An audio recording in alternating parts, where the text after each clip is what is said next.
Am I live on TikTok? Yes, I'm live on TikTok. Folks, if you see the prompt above my head and have a disagreement, then let me know. Let's have that debate. Let's have that conversation. Just adjusting the windows, the chats.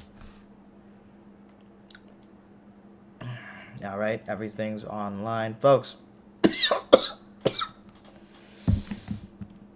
if you believe the prompt above my head to be false and you think that Donald Trump is looking out for you, then let's have that conversation. Let's have that debate. All right, we are back on YouTube. Leave some likes on both platforms, TikTok and YouTube, and then it'll probably be a bit of a boost in the algorithms of both. But folks, if you disagree with my prompt, if you disagree with the prompt above my head, and you think that Donald Trump is looking out for you, looking out for the regular working class person, then hit that guest request button, call into the number above if you're on YouTube, and we can have that debate, we can have that conversation.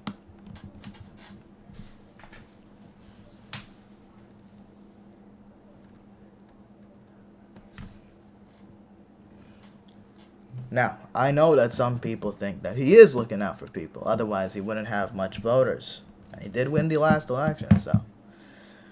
Any of you MAGA folks, if you think that Donald Trump is in fact looking out for regular working people, I disagree. But I would be interested in talking over your position and why you believe in your position. Excuse me.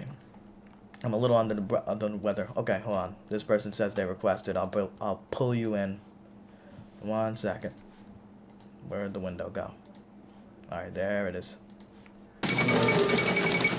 All right. Cole, what's on your mind? I just heard you say that you was talking about how you don't think Trump is for the common working class people. Yeah, I no just doubt wanted about to it. touch on that. Yeah. Uh, Any specific? Honestly, I agree with you for the most part.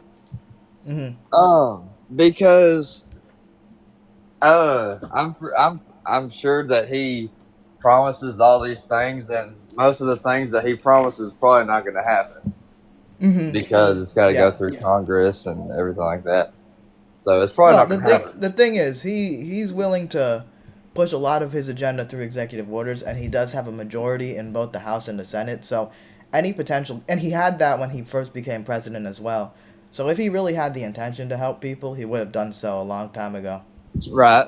And Yeah. I think he is doing things now to help us out. Like, I don't know if he's passed this yet or not, but he was talking about how he was going to stop taxing on overtime and how Yeah, he I was mean, going the issue to, with that, ultimately, it doesn't actually really dramatically lower people's costs. He also did, like, the no tax on tips things. Stuff like that is tax policy that's kind of just adding a bit more loopholes for rich people to say, oh, yeah, this is overtime pay that I'm receiving, or this is tips that I'm receiving, and they can avoid taxes through that. I think if we really want more people and more money in people's pockets, we need policy that raises wages. You know what I mean? oh, yeah, for sure. Mhm. Need to Mhm. lower that inflation. Yep. Yeah. I totally agree with you on that one. Yeah. Well, I'm glad we're starting out with an agreement. But overall, I guess you're a fan of his. Yeah. Yeah, I voted for him. So, yeah, I'd say that What because What are your thoughts I early in the don't, presidency? what is it? What are your thoughts kind of early in his presidency right now? Man, I think he's doing good so far. I don't think he's done anything to do anything like bad About yet. the tariffs? I haven't seen anything about the tariffs yet. Can you Yeah. enlighten me? Well, he just signed them in. I think they might be implemented on Tuesday. Tariffs are inherently inflationary. They're usually targeted to specific products, and they're supposed to make that product more expensive in the U.S. Or completely discourage it from entering. That's the purpose of the tariff. But then he's doing across the board tariffs on everything from Canada, Mexico, and China. Um, Canada and Mexico already announced that they will be doing retaliatory tariffs to sort of match them, which will make our goods more expensive in those countries, which will hurt American business. And of course, anything coming here into America will be made more expensive due to the tariff. It's not the country that necessarily takes on the burden. It's the company, and therefore they put it onto the consumer. So, yeah, no, that's not great for getting rid of inflation. Yeah, that is. Oh, hello? Hello? Hello? You there? Yeah, you cut out there for a second. I can hear you now. Okay. Yeah, I haven't Yep. seen anything about that yet. But that's definitely something that does not need to happen. So Yeah. yeah. Yeah, no, well, I'm personally or genuinely in this conversation, you seem like a pretty well-rounded person, and I appreciate your ability to have a respectful conversation, even if we have a disagreement. But it seems like with this we're agreeing, so that's kind of a nice sign to see, or a nice Right. thing to see. Right. I am open minded. Yeah, I do lean towards more Republican side, but I mean I'm 19 years old. I don't have a full Yeah, yeah. It's not like a deal team on it. sport. It's not like a allegiance, you know. Yeah. Yeah. I just know certain things that I've seen like online and I've read about and honestly just what I've always known. Yeah, yeah, yeah. Like, things you hear But or learn I'm about through open to life. anything else. Yeah, yeah, yeah, yeah. 100%, 100%. Well, I'm glad to hear that. I don't know where this debate's really going to go because it's not much of a debate, but more of a civil conversation. But those civil Yeah, I conversations was are always honestly just welcome. wanting to talk to you about it. Well, thank you for coming on, brother. I appreciate you. All right, have a good one. You too. Folks, you saw that? That was a nice civil conversation about politics from two people of different sides of the political spectrum. It's very possible to have. It's not a long lost concept. And if you like those civil conversations, tap some hearts on a TikTok to kind of boost the screen on the algorithm. If you're on YouTube, I see there's 17 people here watching. Let's get 17 likes. You know what I'm saying? Just double tap and boom, streams liked. 19 people. And I think that'll probably help it in the algorithm as well. I also see like these emojis that are on the side. Like you press like hearts or smiling emojis or the cheering one or the 100. Maybe that also helps with engagement. I'm not entirely sure. But folks, if you disagree with the prompt above my head and you think that Donald Trump is looking out for you, feel free to send in a guest request or call the number above my head if you're on YouTube. And we can have that debate. We can have that conversation. By the way, I just want to put it out there that I'm a little under the weather. I'm sick, right? But nonetheless, I saw, if I'm at home and I got some free time, why not grind? You know what I'm saying? I see Citizen Brooks liked the stream on TikTok. Thank you for that. I appreciate that. Everybody else, leave some likes, man. Double tap. Jeff Malone says, fascist liar. Is that how you properly spell fascist? Maybe. Let me see. Yeah, congratulations. There's something about it when I was looking at it that just looked incorrect. But, Jeff, I assure you I'm not a fascist. And if you disagree, you can call in the number above my head. We can have that debate. But there's not really much lies that I'm telling. And if any at all. I would like to hear the specific lie that you heard me say. And you can call in and tell me where I'm wrong. We can have that discussion. What y'all talking about? I'm talking about the current president of the United States and just politics in general. Answering some questions that might appear in the chat and bringing on people to call in this number. Or if you're on the TikTok side of things, you can hit that guest request button. It's the free marketplace of ideas that people are talking about. And you have an opportunity to have a debate with a guy that is currently sick. Jeff Malone says, "You're the fascist. God bless you." I don't think I'm a fascist, Jeff. I don't think a fascist usually is out here being like, I want to hear from the other side and have a conversation with the other side, you know? It's a pretty weird thing to do. Brendan says, Brendan says, two Americas is the only answer. Brendan, I don't really think a country needs to be split into two different countries just because there's a political disagreement, you know? There's political disagreements in every country. But I would think that regular working people have more in common than, say, the 1% that really runs the show.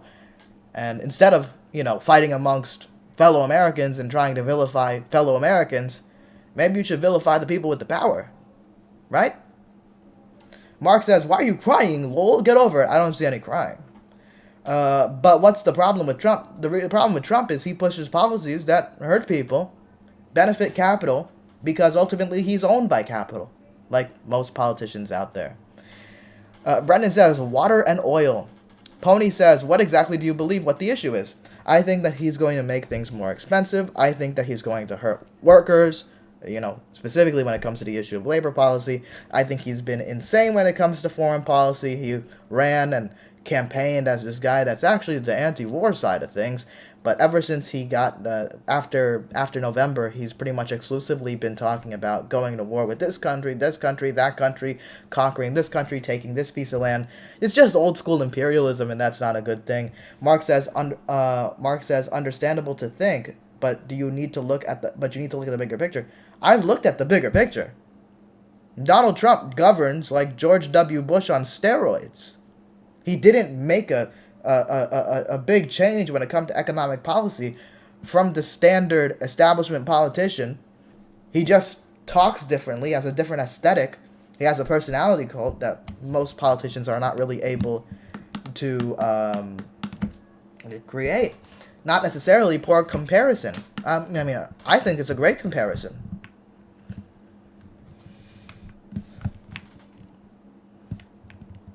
I would like to see where I'm wrong, but you can call in, you can hit that guest request button, or you can call into the number above my head and you can explain to me where I'm incorrect, but I think that's a wonderful comparison.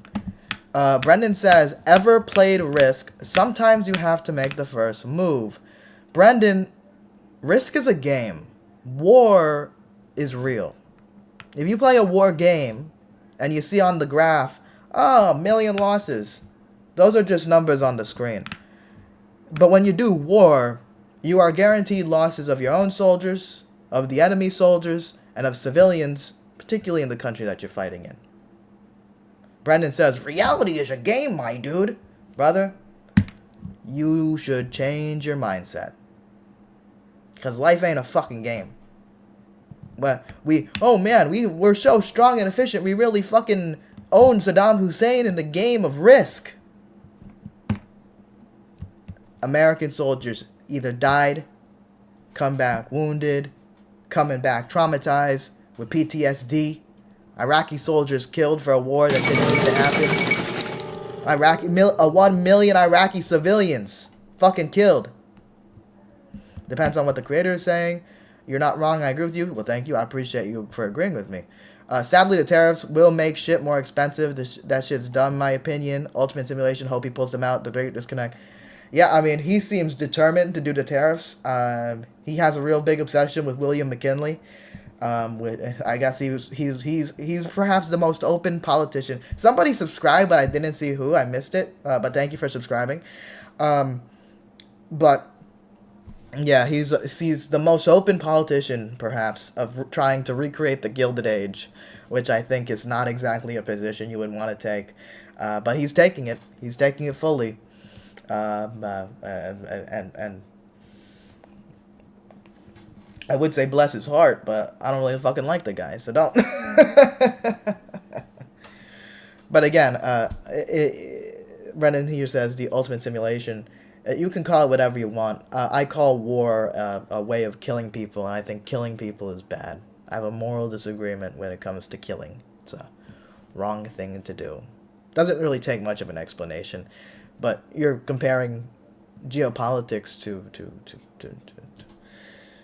a game of Risk that we have to make the first move. Come on. We gotta make the first move. Imagine using that as a justification for like any form of war throughout history. Is you ever played chess before? Sometimes you gotta, get rid of a piece. You gotta kill the piece. So you gotta do that in real life. No, you don't. You campaign as an anti-war president, and then you talk constantly about war with our neighbors. I'm assuming a lot of Trump supporters voted based on hearing, I like the idea of being anti-war. I like the idea of peace. That's what a lot of Trump supporters argued. when I've talked to them. But this man's not campaigning as a peacetime president. He's campaigning for more war, for conquest, positively referring to manifest destiny. And I've seen the shift with the Trump supporters. During the campaign, the Trump supporters were talking about how much they hate war. During the presidency, they're talking about, well, we're not anti-war. We're just anti-foreign intervention, but we're actually pro-conquest. And it's like, no, you're a fucking piece of shit. That's your position. And if you're not a fucking piece of shit, and you agree with my position, and you want to support me, you can leave some likes on this YouTube video, on the TikTok live. We got 40 people here. Let's get 40 likes right off the bat. Just double tap your screen. And hopefully that also boosts the video in the algorithm. You know what I'm saying? Nothing anti-war about him, Darius says, 100%. Pony says he's currently negotiating the end of the Russian and Ukraine war. Yeah, well, he's the president. That's his responsibility. Congratulations. You're grossly mistaken. Pony, you can call in and we can have a conversation about foreign policy. And you can go ahead and defend your warmonger president, right? Vic says he said he would stop the war on day one. Yep, he did say he would stop the war in Ukraine on day one. But of course he didn't. I hear the rumblings that really his solution is just proposing, okay, well, Russia, what if Russia just gets to keep the land that it stole, and then we end the war? Who would have considered? Who would have considered? It's an original idea. And it's up to Russia and Ukraine to decide, I guess. That makes sense, the country's fighting, but I struggle to see Ukraine really being down for letting their land be taken. I struggle to see Russia being told that they have to stop at like a demilitarized zone. It could happen. Usually, a lot of times, wars end because it's sort of the attrition, you know? The countries get fucking tired of it. But I don't know if... well, I'm sure people are tired of the war in those countries. I don't know how the government's feeling. Because I think if you're Putin, maybe you could be happy with the fact that you got a bit of a land grab of eastern Ukraine. But maybe you want more, you know? What is this? A long-ass message, but this person says, boring, straw man debates are for the weak. I'm not really doing straw man debates. I'm literally encouraging people to call in and have a conversation. Pedal says, that's how he's the biggest political streamer, and even if he breaks Twitch TOS and does nothing after ads pulled away, they just demonize the whole political stream section. Get streamers are hurt. I don't really know exactly what you're talking about, Pedals. I'm assuming you're not talking about me because I am not the world's biggest political streamer. Vic says Poland is next. Yeah, exactly. That's the concern, right? You let Vladimir Putin conquer Ukraine. And you say, okay, what's next? There's multiple countries then bordering. Right? Poland being one of them, and Poland being a member of NATO. Pedal says, demonize, talking about Hassan loving terrorist wars and laughs at deaths. I disagree with that, but I mean, maybe you'll find some people that agree with that on the H3 subreddit, but I'm not really interested in streamer drama. Pedal, Poland is next. Okay, yeah, I'm caught up there. Folks, on TikTok, if you're on TikTok and you disagree with the prompt above my head, you can call in. This person here says, you underrate your smarts. Well, I'm assuming you're saying I'm underestimating my smarts. Yeah. I think I'm decently smart, but I don't see myself as exceptional. Mel says, I think it'd be really dangerous for Russia to border Poland and NATO. Although I think a trade war would be dangerous for the same reason, mutual destruction. Yeah, no. I think honestly, I think Russia bordering Poland is potentially more dangerous. No problem. No, don't worry about the grammar.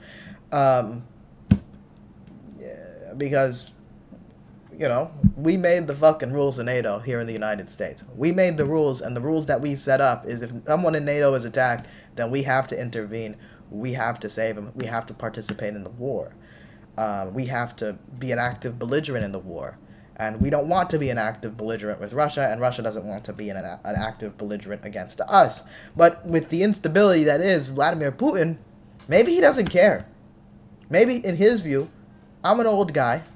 I'm gonna fucking die. Let me take the world with me. And if I succeed, then I get to become the great Russian leader that oversaw the comeback of the Russian Empire. Post the Tsar, I'm the modern Tsar. And he leaves a legacy. So, instead of letting him risk us by wanting to create his legacy, how about we just stop him in Ukraine without even directly getting involved? Skibbity. Pony says delusional. Pony, you could call in and tell me where I'm wrong, but otherwise, I think this is a pretty, a not very extreme position.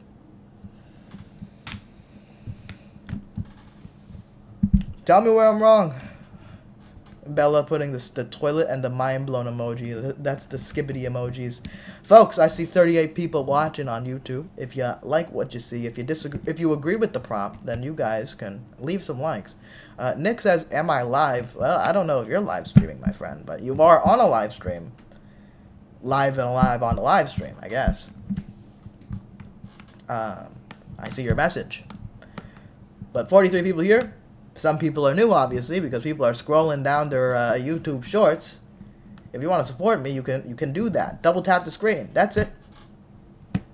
If you're just here scrolling and you're not gonna watch the stream, that's okay. Double tap that stream though, or double tap the stream though. I might restart the TikTok stream. The TikTok algorithm, excuse me, is weird because it boosts your stream like crazy early on. And then it like declines really fast. So I continue to see a bunch of people opening up the stream. I might restart the TikTok stream, because TikTok's usually a good source of debate. So I'm gonna do that. All right. So if you're a TikTok viewer, come back. Okay. End the live on TikTok, and then I'm gonna go live again. Boom. Multi-guest. Put that down. There you go. And I see the chat right there. This person says, chat might do something. Hashtag fent chat. Interesting. Steve says, chat, is this real? Yes, this is very real, my friend. And if you support this stream, if you support the free marketplace of ideas, if you support debate and conversation, leave a like. And if you disagree with what I have to say, if you think the words on the top of my head, not the Fortnite code, but the other words are incorrect, then you can call into the stream either with the number above my head, or if you're on TikTok, you can hit that guest request button and we can have that debate. Ivan says, love me some debates. Well, I appreciate you, Ivan. The debates are fun.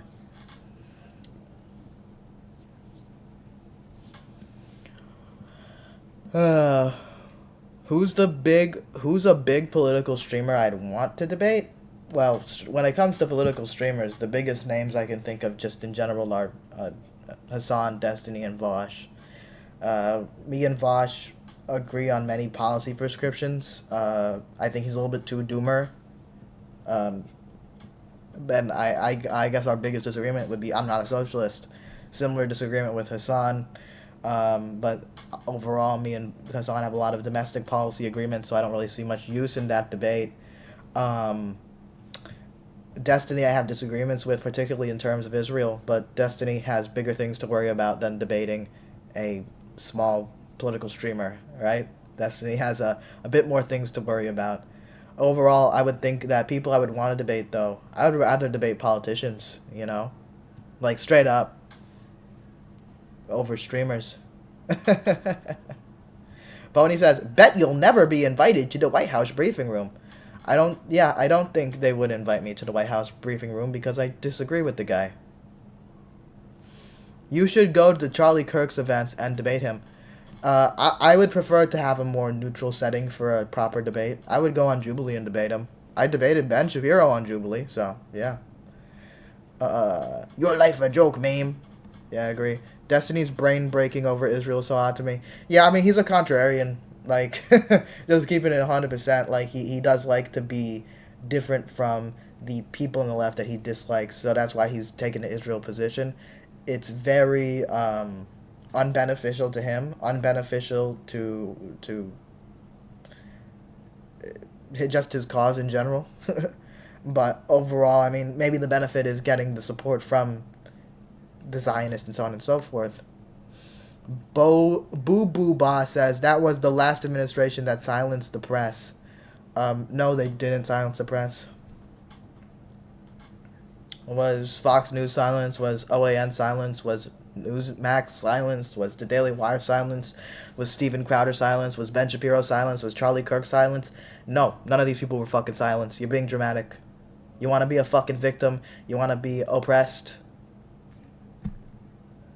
I mean, he low-key got to after that stunt he pulled. Which one are you talking about? Destiny? Got to what? Get the support Zionist? I kind of forgot. If he wants a fan base besides the freaks. Oh, yeah, no, I mean, with Destiny, I mean, well, I think he wants the freaks in his fan base. Boo Boo Ba says, yes, they were. Boo Boo, they weren't. They were very successful and they're doing fine, you know? Bebop says, what are we talking about in this one? We're talking about a bunch of things. We're trying to get some debates going. I'm just responding to some people in chat on YouTube. But if you have disagreements in TikTok, you can hit that guest request button and we can have that debate. If you think that Donald Trump is looking out for you, then we can have that discussion. Make sure to leave some likes. Double tap your screen a bunch of times. Let's get to fucking 1,000 likes or some shit. There's 141 people. If all of you guys fucking did it, it'd be real easy on YouTube. And also, or excuse me, on TikTok. And on YouTube, you can also double tap. And that would also bring up the likes. And hopefully that helps algorithmically. Right? I see 11 likes, but 49 concurrent viewers. Now, I'm thankful for everybody that liked. And if you liked, I thank you for that. But for those that didn't like, doesn't cost you nothing to double tap that screen. And again, if you disagree with what I have to say, if you think that Donald Trump is looking out for the common man, then hit that guest request button and we can have that conversation. Okay, let me read the YouTube chat a little bit. Yes, they were. They kicked 400 press badges. Brother, if you think that not having a press badge is censorship, you're fucking delusional. I think as Americans, we can be be okay with people like you against us, LMFAO. Anthony, I don't think you represent a majority of Americans at all. And I would even dare say that I don't even represent a majority of Americans at all. Any, political partisan that, loves a politician does not represent a majority of Americans. Most Americans don't vote and don't have interest in politics. But nonetheless, politics is important to all of us because it impacts all of us, right? Pedal says, I ain't gonna cap, bro. I don't like him having no crazy takes at Anthony Harris. I just got here 10 ago, though. Yeah, I mean, I don't have the craziest takes. Boo Boo Pass says, wake up, fool. I will debate you anytime. Boo Boo. Phone number above my head. You can call it. Okay? You want to have that debate? We can have that debate. The whole point of this stream is debate and discussion. So, don't pretend like, oh, I'm scared of you. As you fucking be a little keyboard warrior behind your fucking mouse. Anthony, you can call in too since you want to talk. Don't do the talking behind the keyboard. Come in and call in. Phone number above my head. Alright? You can do that. You know how to press buttons. You know how to type numbers. But can you explain though, Anthony Harris, or call in on board? Yeah, Anthony, call in. PJ is typing the same message twice in TikTok chat. Everything Biden and Skamala touches or says turns to excrement. Okay, then send in the guest request and we can have a conversation. Ultimately, PJ, neither Biden or Kamala are president right now. What is the topic? The topic is the Trump presidency. It's kind of a free-flowing conversation, so it can kind of go to where you want. B-Boop says, well, for me, it's no power is truly out for us. Oh, wait, hold on. Sorry. No power is truly out for us. It just to pass down. Well, there's not a lot of people out for us. We have to be in the government ourselves. 651 area code. You're on. Hello? Hello. What's on your mind, buddy?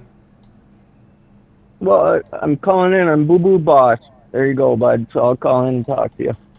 Yeah. So where you disagree? Well, there's plenty of stuff I can disagree. I've come across your live stream a few times now, and I don't agree with most of your stuff. And I just don't. And the sad thing is, I'll start out by saying, I've got thousands of hours watching Senate hearings and all kinds of stuff over the last many years since all this started. Mm-hmm. And I used to be a lib. Yep. But after I've gone through all this stuff, there's no way, if you've examined any of this stuff, that you can honestly feel the way you do, I guess, about things. That I is think quite a lot of people need to wake up. That is quite the bold accusation, considering that throughout history there have always been liberals, conservatives, more radical people on both sides. For you to be like, well, I watched some Senate hearings, so it's impossible for people to feel a certain way or believe a policy, right? That's a little silly. It's not just we can get into that. We can get into the policy. Where do you disagree with anything I've said? Well, there's a bunch of stuff. The tariff stuff, what you guys don't realize, I guess, is that what Trump is doing is it's a tactic in order to make Canada and or Mexico or any of these other places adhere. We're the superpower in the world, and he has the ability to do that. So what happens when somebody calls the bluff on the tariff? Because you're pretty much saying it's a bluff, right? Like, oh, he's not serious about the tariffs or whatever. It's a negotiating No, it's not tactic. A bluff. Obviously, he's doing it, but we're spending billions of dollars. It's not just a tactic. It is a policy that's being implemented. It's both. Okay. Yeah. Okay. So we're spending billions of dollars protecting all these different places around the world. You can get into NATO and the UN and all kinds of stuff where we've been abused. These organizations that we started, and what was the purpose of us starting them?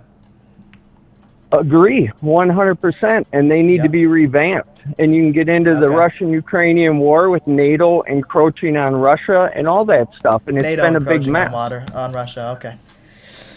Well, you don't think that's happened? Yeah, I don't think there's any justification. I don't think there's any justification for starting an illegal and offensive war of conquest. I think that's ridiculous. But again, that's not what happened. We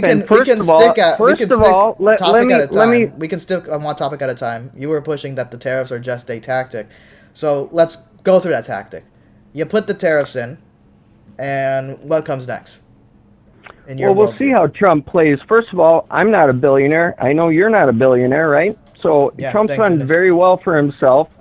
Well, there's nothing wrong with being. Do you think making a billionaire makes you like more qualified or more intelligent, or makes your decisions making skills better or something like that? Some people have that knack. He's proven that he has that knack. I think many billionaires. Okay. I think the number was like 60% of billionaires come from are born into great wealth. I think most billionaires are. They're in the right place in the right time. They're not exceptional human beings. They don't deserve more than you. Right, I think you deserve. I think you deserve space. Some are. I think in your case, you deserve a good pay for good work. If you work hard, you should be rewarded for that. That's my worldview. People take risks, and that's what capitalism is. And he's done very well with that. He definitely has a knack for that. Is the bottom line. Well, I don't think that being a billionaire means that you should get to dominate society. Like when it comes to the money in the politics, right? Many billionaires donate to politicians. I think the big money should go. How is he dominating society? I think that you should have as much say in politics as a typical billionaire, but unfortunately, that's not the system. I don't know how you're saying he's dominating society. I'm not talking about just Trump. I'm talking about the billionaires. I'm talking about the 1%. You know what I'm saying? Sure. Yeah, I totally agree with you. Very broken economic system. Well, I agree. There's many problems going on, but when you look at the big picture of things, as I've broken this all down, when you get into the World Economic Forum and all the leaders that have been spread around the world that have come from the World Economic Forum and trying to push this new world order, and that's why you have open borders all across the world. We don't have open borders. Well, we don't, huh? Because Trump has us down to, 60 people a day now? Was that the average is now? So what was happening to border crossings in 2024? Like, literally the entire year last year, what was happening? It was going down and down and down. So down just 98%. Because they didn't report it because of the CB1 app. Now you're giving credit to Donald Trump for literally things that were happening last year. So what did Donald Trump do? He had the border pretty much secure when he handed it over to Biden. That's not true. That's incorrect. Would you like to see border crossings? Would you like to see the number of illegal immigrants? You can go ahead and pull them up. They did. Yep. The bottom line is he had those almost secured when he left office. They That's not opened true. up the borders, and they had them up to 10,000 a incorrect. day was coming into this country. There's over didn't 15 open up the million borders. people that have come in this country, and they didn't even have them voted for it. Wait. Hold on. Let's break this down for a second. 15 million people. You say 15 Yep. million people, what? They crossed the border in the last 4 years or In so? the last 4 years, yep. That's incorrect. It's not incorrect. Would love to see your source on that. The gotaways and everything else, and The that's gotaways. even the worst part. So is we here's the don't even thing. know Here's who the these thing. people Brother, are here's the that thing. are in Here's our the thing. country. Here's the thing. The total number of undocumented people in the United States, and this includes all of American history, the total number currently here was about 11 or so million at the end of the Trump administration. Some estimates say it went up 700,000. The conservative think tanks, whose whole purpose is to end immigration, says that it's at 14 million. So the estimates of totals, including from sources that align with you, say that there's between 11 to 14 million people. And so you can't tell me that 15 million people came here in 4 years. Well, they did, and that's what the numbers are. Okay, based And the on what? last- Because based on what? Because I'm sourcing conservative think tanks that align with you. Okay. Their whole purpose is here's- being anti-immigrant. So here's tell what me the something. here's what the last administration has done with numbers, crime reports, inflation it's not numbers. just the administration. they've- I'm not referencing numbers from the administration. I'm referencing numbers from conservative think tanks that align with you. That's whole purpose is to end immigration. Okay, so if you think I'm just referencing the administration, you're being silly. The bottom line is they've skewed all the numbers. No, the bottom So line is regardless, that you lied. The yes, bottom they line have. is that you no, lied. No, I didn't lie. You did no, lie I didn't because lie. if you're saying 15 no, million in 4 those years, are then there's what the potentially. numbers are. They've been. Nope. If you're saying that there's 15 million in 4 They years, have you're they saying had the 15 million in numbers 4 coming. years, They had the and your numbers own coming over the sources, border. Conservative Look sources. up the numbers. The conservative numbers sources, will show you that there was over 10,000. Hold on. There was. I've looked up the numbers. I've you referenced hold the. on. I've referenced the numbers. You I just don't want to watched the accept numbers them because you're not daily, interested in day reality. after day. Well, then you should really be informed. For the last 4 years. I Yes. would really hope And you there would was be informed if that's the case. Anywhere Unfortunately, between you're saying a 5 false to number. 10,000 border crossings. That doesn't even Yeah. include the CB1 app. Yeah. That So they flew again, them in, brother, and they didn't even brother, report those numbers. Brother, you're supposedly an expert on the numbers. I'm telling you, conservative think tanks that align with you, that's whole purpose is existence is to end immigration, is to get these people out. And they say that the total number of undocumented people in the United States is 14 million. That's their estimates. I'm not referencing the administration. I'm not referencing Joe Biden. I'm referencing conservatives like yourself. And you don't want to accept those numbers. I think that's one of the problems is you people don't want to accept reality. Okay, first of all, regardless, even if, and I disagree with you on it, but regardless, let's say you're right on the numbers. Regardless, you don't see over the last 4 years that there was 5 to 10,000 people crossing the border, not even including every day, not even including gotaways. Again, per day, I'm referencing total numbers. There are numbers that are like, oh, these millions of border encounters. That means Border Patrol caught them, right? So I'm referencing and the they total numbers. released And them into an the interesting country. point. Now that's what you guys always say, but I have a little bit more faith in our border control potentially. But again, they released them into the country. There's other research that showed that 80% of undocumented people in the United States have also been here for 10 years, over 10 years. And if that's the case, then yes, of course, if we have a total of 11 to 14 million people, 11 with more objective sources, 14 I don't with know more where you're conservative getting your sources. numbers from, to be honest with you, like because the I don't reference? agree with those. Would you like the reference? You can Sure, disagree sure. with me, Go but ahead. these are just numbers. All right, Go- 14 for million sure. undocumented. I always look up facts, bud, immigrants. all day, every day. God, well, I would hope that you do a little bit of a better job. Well, I've seen the numbers daily that have come over the border, and they've done it for years. And now they're down to between 60 and 100 contacts per day. Those are just the recent numbers that just came out in the last Center week. for Immigration Studies, its whole purpose is it's an anti-immigration think tank, favors far lower immigration numbers. They say here that as of 2024, there are 14 million undocumented immigrants in the United States. So that's a conservative estimate. That's a group that aligns with yourself. They want to lower the amount of immigrants here. They want to lower immigration. They want to kick out the illegal immigrants. They're aligned with you, and they're saying that there's 14 million people total in the United States. That includes throughout the entire history of the United States. And you say that there was 15 million increased. There was a new 15 million people that entered the United States. That's a pretty big difference. Well, the big difference is just because they don't have accurate numbers on how many people came over the border. This is your people, and they're motivated exclusively by the desire to get rid of immigrants. We'll see how many it's not a we'll see. We'll see how many people they get out of the country here. We'll see how many they deport and how many they get out. Do you want every single undocumented person to be deported? Because that's a pretty radical position. To be honest with you, I think what's going to happen, to be completely honest with you, is they're going to remove not only the criminals to begin with, which we'll see how many hundreds of thousands that is, and they'll remove probably another 1 million people or 2 million people at best. And after that, they'll probably create some type of amnesty at that point. So why don't they just do the amnesty now?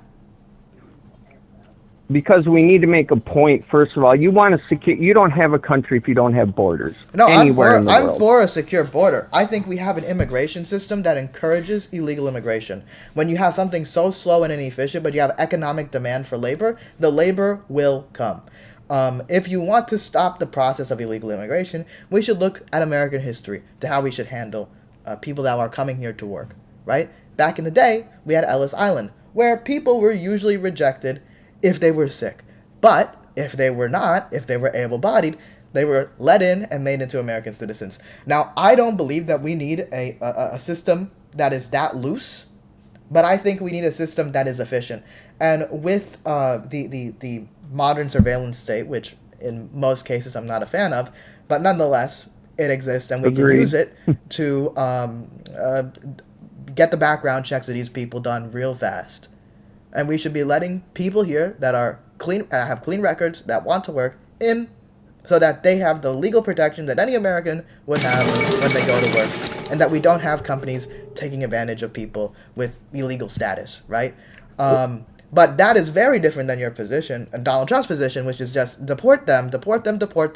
Don't change our actual system, which incentivizes this behavior, this illegal behavior, you say. No, that's where it's heading, and that's what he's going to do, is he is going to change all that. He's going to fix it? But you got, first of all, you have to secure the border. You have to secure the border, and then you can start bringing people in legally. I totally agree with you in that respect, and that's not a problem. But you need to secure take those steps when he was president, though. The first administration... Real quick. Genji... I don't usually know how to use TikTok GIFs, but I see you sent 2 GIFs, a rose and then a more detailed rose. So thank you. I appreciate that. Anyway, you were saying. So the first administration, when he came in 2016, and all the Democrats were friends with Trump, by the way, and that was the first thing. I wasn't even a Trump backer back then by any means. I didn't even because he was a Hollywood celebrity, so of course Hollywood celebrities tend to get along with Hollywood celebrities. It wasn't like a political thing. Well, and they all did, and they all liked Trump and all that stuff. As soon as he came down the escalator, he was enemy number 1. When he went to Washington, well, he's certainly not enemy number 1 to the elites, especially these days. I mean, look at his inauguration. Billionaire after billionaire after billionaire lined up behind him. Well, yeah, because they realized America's behind Trump now. And you saw the swings in the Electoral College and the popular vote. I wouldn't say that America is behind Trump. Not only did he not get 50% of the total vote this year, again, a majority of people don't even fucking vote. So he's getting less than half of a small group of Americans that voted. Either way, it was a very close election, like 49 to 48. The people who actually pay attention to vote. I would actually say, flexing that you have the oligarchs on your side is not exactly a great flex. Well, just because they bent the knee, none of them had any skin in the game. The only one that had skin in the game was Elon. They absolutely have skin in the game. They do now. Now they do. Donald Trump. Sure. Now they do. No. They had it through his first term and throughout this president. Throughout the last presidency. They sure didn't. No. They had skin in the game, and I'll tell you exactly why. A lot of these guys are tech billionaires. A lot of these guys are from massive companies. A lot of these guys want more tax cuts for the rich. A lot of these guys want deregulation. A lot of these guys also want to get rid of someone like Lena Khan at the FTC, who actually put up barriers between the biggest corporations in our country just merging carelessly, who tried to make things better for consumers. They really didn't like her. So yeah, unsurprisingly, she was put in by a Democratic administration. So of course, afterwards, the many Republicans, the many billionaires then side with the Republican Party. The Republican Party is sort of inherently pro-billionaire anyway, but yeah, flexing the oligarchs is not great. Once upon a time, that's not the MAGA movement at all, but regardless of that... The MAGA movement is absolutely pro the ultra-wealthy. They do nothing that challenges the 1%. Incorrect. And you guys will see... Tell me what policy. And you will benefit from that as well as the rest of the country will. Go and tell me the policy. Okay, here's the first thing you got to realize. And like I was talking about the world... I'm explain it to you. First of all, with the World Economic Forum and all the players that were put into play across the world. First thing you have to do is revamp our government, okay? And there's a major problem. And liberals, as a liberal myself in the past, I agreed with there's major corruption in our government, okay? And I don't know how liberal... Corruption? He certainly is. Is that why he signed an executive order that allowed executive office employees to take gifts and to become lobbyists after the presidency and so on and so forth? This order prevented those things that was put in by the Biden administration. I'm not saying Biden's perfect, but nonetheless, we can go policy by policy. I agree with policy that limits corruption. Donald Trump immediately removed that the moment he became president. Do you think that people that work for the White House should be able to take gifts from potential, which might lead to potential conflicts of interest? I think there's so many problems with lobbyists and all kinds of shit to begin with, and there's so much corruption within the FBI and the CIA, and you look what the CIA did in overturning all these different governments, and Ukraine is a big one with the coup that went on in 2014. That's over right. So you don't like the powers that be, but he's allowing the powers that be to directly influence the White House in even more ways than they currently are. Yeah, so he's certainly not. That's why you look at all his administration picks, and they're all people that have not been in government. The richest cabinet that we've ever seen. They're CEOs from Wall Street. They're warmongers. So yeah, I don't really care. They're not warmongers. Really, that's the last thing Trump is. Marco Rubio's not a warmonger. There's a couple isolated ones, maybe that you can try to say, but it isn't going to be a perfect world. Pete Hegseth. He argued for war with Iran, North Korea. He's not a warmonger. You don't think that calling for war doesn't make you a warmonger? None of them want war. What they want to do is be a strong military to prevent war. You're not answering any of the questions. Was Pete Hegseth arguing for Iraq long after the Iraq War began?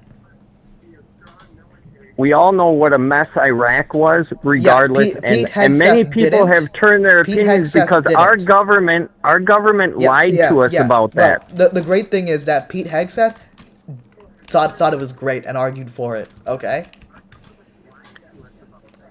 Well, that's news to me. First of all, I've never seen that in all the clips I've ever watched of Pete Hegseth. Never seen that. Okay, for starters.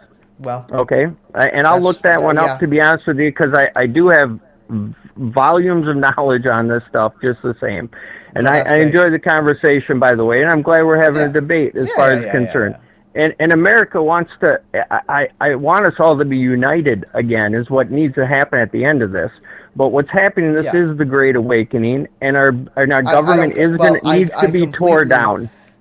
Listen, I think our government is overbloated. I can appreciate the respect that you were giving there and the love that you're giving there, right? And I appreciate that. I respect that. But you are talking about war hawks like Pete Hegseth and Marco Rubio and so on and so forth. It's not a war hawk movement. And you're saying like, oh man, this isn't a war hawk movement. I agree. But you're supporting these guys and you're saying that they're not war hawks. You swear they're not war hawks, but there's statements where they are. Understand this, of our government, and I'm not talking your average Democrat, I'm not talking average Republican, I'm talking all the people at the top, basically, within government. 95, 100% almost of Democrats are corrupt, and 70, 80% of Republicans are too. I completely disagree with that notion. I don't know which Republican isn't corrupt, considering you support Donald Trump and you were bragging about a cabinet that you're saying isn't from D.C., but is full of CEOs, billionaires, and war There hawks, are ones. right? There are ones So, that, again, that aren't war hawks. There are plenty, and I can name them on the Republican we have side the too. Secretary of State and we have the Department of Defense, and those are being run by two war hawks. I mean, Donald Trump himself called Marco Rubio a puppet to Sheldon Adelson in 2016 when he was running against Marco Rubio, and then in the same election year, he proceeded to take $100 million or so from Sheldon Adelson. This election, he took $100 million or so, maybe $200 million, I think, from Sheldon Adelson's widow. So if Marco Rubio taking that money made him a war hawk according to Donald Trump, then why did Donald Trump also take that money? If you want to get into like the money laundering that's going on with all the campaigning, it's insane when you get into all the politicians across the board, both sides of the aisle. It's not just the money I'm talking about right now. I'm saying that Donald Trump said that Marco Rubio was essentially Sheldon Adelson's bitch and a warmonger for that reason. And then he proceeded to do exactly the thing he was criticizing Marco Rubio for. And then in his next administration, he made Marco Rubio his Secretary of State, right? So, not great when it comes to being anti-war if he was calling Trump's in charge of the military, so we'll see what he does, okay? He's the one who's in control of these people in his cabinet, right? So Rubio's not the president last time I checked. Trump has been talking big game about taking other countries' land and taking other countries as a whole and so on and so forth. Ever since he didn't run on those things, but he started pushing those things after the presidency. Arts of negotiation, buddy. Okay, so up in like Greenland, why they're throwing it out there is because it's a strategic military standpoint, for sure. And there was polling as far as Russia and anything else. Well, regardless if they do it or not, that's a whole nother issue. You can throw stuff out there, and we'll see what happens in Panama. We certainly don't want China controlling the Panama Canal, and that's what they've done in all these other countries. I understand. The examples that are given that China owns the Panama Canal is China has like some ports in Panama.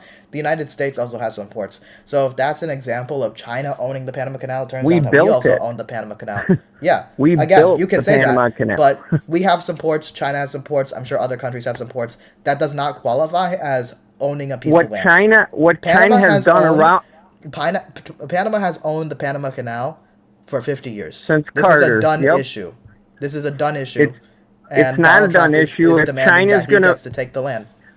Okay, our country needs to be looked out for, and that's what Donald Trump is doing. China has moved in around the world and done this. What they do is they go into countries. China does not own the Panama Canal. If they own the Panama Canal, I didn't say they did. Own the Panama Canal. They're moving in on it, and that's what they've done around the world. China has moved into these other countries, and they give them billions of dollars, and then when they can't pay it back with the interest, they end up taking their ports and stuff, and that's what they've been doing around the world. And that's what's encroaching. China currently already has ports there, so they don't even really need to take the ports or anything when they currently do have the ports, in the same way that we have ports there. They're creeping in. No, the example you gave. Listen, I know about Belt and Road. I understand Belt and Road, right? Yes, and they bought up farmland across our country. They bought up in Cuba. They're starting control around the world, and it's a big problem. Okay, and you want America to be safe and secure. One of the things that they're doing is not declaring war on other countries in order to get that influence. So what if instead of threatening a war with our neighbors, we actually do a similar plan of gaining influence in these countries by maybe not putting debt traps, but simply by helping them building the infrastructure that China's building in these other countries to get influence. Instead, we're talking about invading Panama. Is like Trump is saying, is get our fair share back. Okay. No, what is our fair share? Don't put words in my mouth. What is our fair share of Panama? What's our fair share? When we're protecting Panama, they don't have a military. When we're protecting Canada, when we're protecting these other places, we're not talking about protecting them. We're talking about taking them. Well, and Canada does have a military. All these countries have militaries. Well, Panama doesn't have a military, and they're not going to be able to defend themselves. And the people, if you listen to even the citizens of Panama, they're like, this government's corrupt down here. They don't want the United States to take a piece of their country. You can have disagreements with your government, but you can also then disagree with foreign invasion.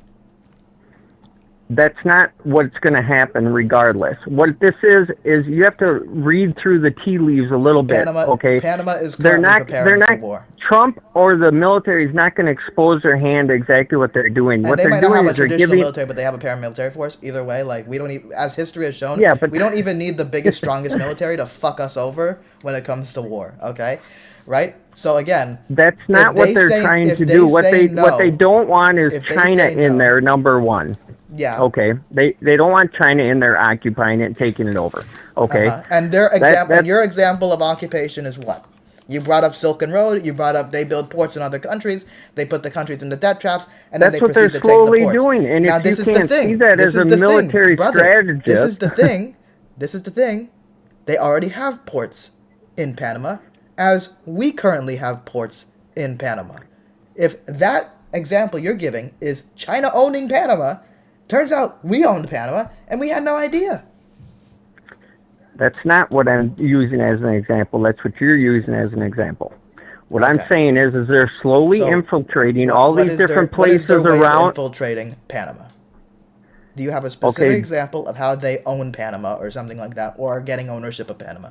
That's why Rubio is down there right now, is because they're going to reestablish. Rubio is down there trying to convince them to give the Panama Canal or some shit. But in response to him coming there, they're not going to do that. That's not what's going to happen. Is people saying there will be many casualties. This is the Panama's former president saying, I think there will be many casualties on our side, and an international condemnation of the United States if the United States tries to force other countries to give them land. And when a country tends to say no to land grabs, what does a country tend to do? When you can't honestly think that that's what they're going to try and do. What this is the art of the deal. I've heard a lot of MAGA supporting the idea of an invasion, and Donald Trump himself said he's open to using the military, or he's not going to rule out military intervention.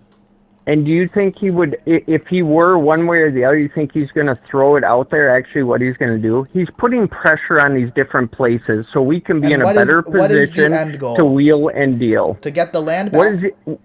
What is the end goal? First of all, it's probably to reduce the price of what's going on as far as getting through the Panama so we pay less than other countries. We pay less than other countries. That's not what's been happening. Nope, that is exactly what's been happening. Nope, and that's why he made such a big deal with Panama. And Trump is America first, and that's what he's doing all around the world. And he's starting out with our government. Though the fees might vary based on the size of the ship, the Panama Canal Authority sets rates in public meetings. So countries pay the same fees, actually. We built the Panama Canal. Carter should have never gave it. Carter should have never handed it to him for $1. It doesn't matter if we built it. How many countries can justify military invasion with history? Could the British say, well, you know what? New England is called New England, so we need to have New England. I will call you back if he invades. It isn't going to happen. That's not what's happening. He's putting pressure on these different countries. What is the end goal? Canada just the same. No, the end goal is to start making America first. And that's why he's threatening. That's why he's threatening tariffs with Canada and Mexico and Panama. You said we need to pay less than we currently are when all countries pay the same fees. Yes, no, and that's what we're reducing all of that down for America first, and that's why he's putting tariffs on Canada and Mexico. So they start. Countries don't have the right to charge fees at their ports. That's not what I said. Especially when they do fees on every country, the same fees. Every country should be looking out for the own good of their people. And what he's doing is trying to negotiate the best deal for America right now. So get rid of the fees for America so we get special treatment or something? We built the Panama Canal. Yeah, but they own the Panama Canal. 36,000 of our own people to build that. You're using history to justify some shit. Again, imagine like somebody was doing that to other countries, you know? Let's say Germany was saying, oh, well, this former part of Czechoslovakia and Eastern Poland, well, the Germans built a lot of those towns and built them up over centuries and so on and so forth. So I think that the Germans should get them back or whatever. I think Germany can do what's best for Germany, and Germany can do what's best for Germany, and America can do what's best for America. You're saying what I was describing was okay. I'm not saying it's okay. I'm saying Germany can do what they need to for their country, and that's their problem. So Trump is trying to do what's best for I'm asking America. you about what you believe is okay or not. So I specifically said, if Germany uses your logic and says Germans have built that part of Czechoslovakia and that part of Poland, so you know what? We should have it back, or we should have say in the decision making of those regions, even if it's in another country. Is that justified? In that scenario, I would say no, it's not justified. But at the same time, I'm going to say Germany, regardless, should do what's good for Germany. America should do what's good for America, and that's what Trump's getting back to. What is the plan? You specifically said we pay more than other countries, but all the countries pay the same let fees, me finish. and the people in Panama can decide how much they charge. You said that already. Yes. Yep, I heard you, and you said that already, right? Mm-hmm. So, whatever Trump's plan is there, to either make sure we maintain control and have a strong presence there, so China does not move in, and and he may not have, and that may not be like what you're thinking, like we're going to send the military down there. That's not what I'm saying. Just by him opening his mouth and throwing this out there now. Well, generally, to control things, you need a mechanism of enforcement, right?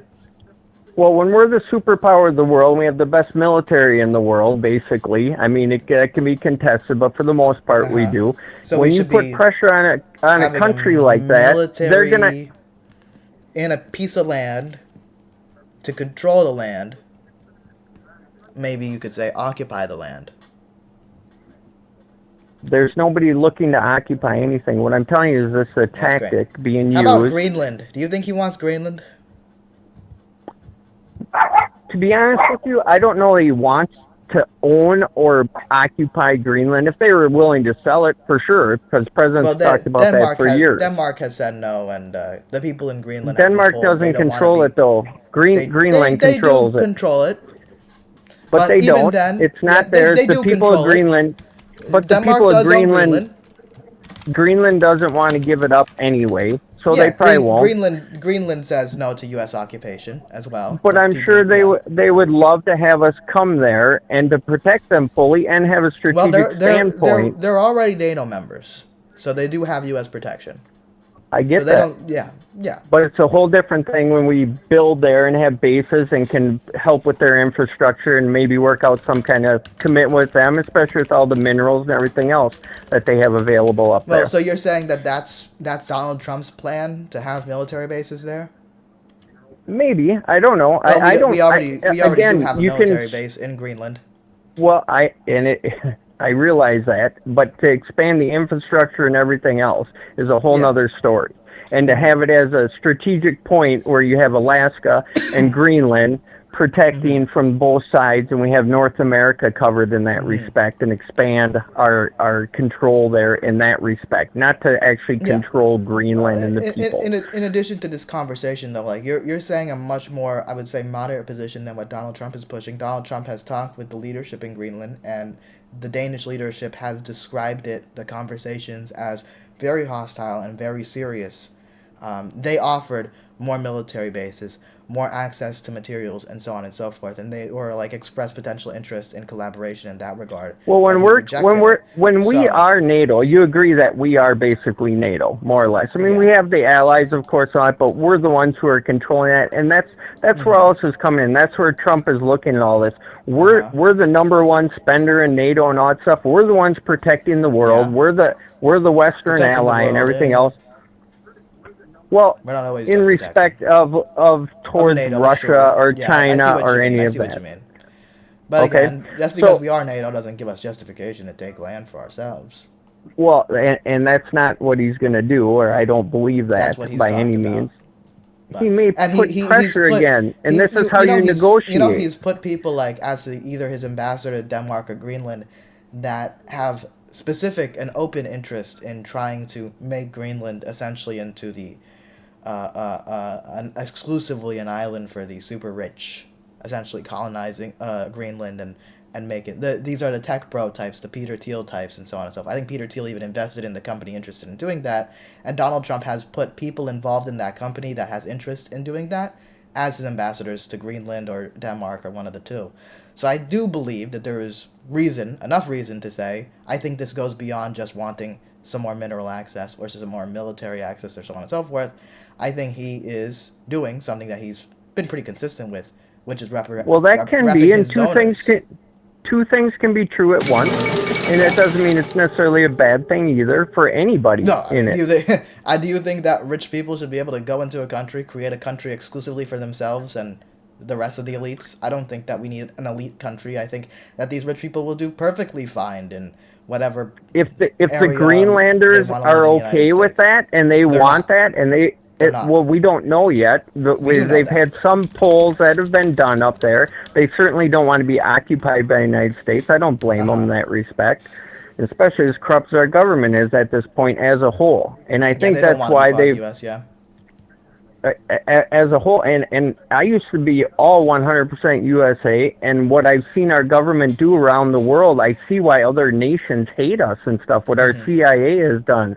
And it's abominable what's happened around the world. And then you look at like the Russian-Ukraine. I hate to jump around topics. It all ties together, though, the big picture of all of this. But the Russian-Ukraine war, NATO was designed, and they said, no, we won't take any more countries over, and they signed up more and more to NATO. There was no formal agreement saying that they will not expand NATO. There was claims that there was a verbal agreement, but verbal agreements don't ultimately hold weight, especially when you have, different presidents, different people in Congress, different senators, and so on and so forth. That was agreed upon with Russia, there was no formal agreement. It was a verbal agreement at best. You can argue that if a country wants to join an international organization, they should have the right to join that international organization and not be invaded. Either way, Ukraine was not part of NATO, but then they were invaded by Russia. So really, NATO is a non sequitur because it didn't matter to Russia whether or not they were part of NATO. They still invaded.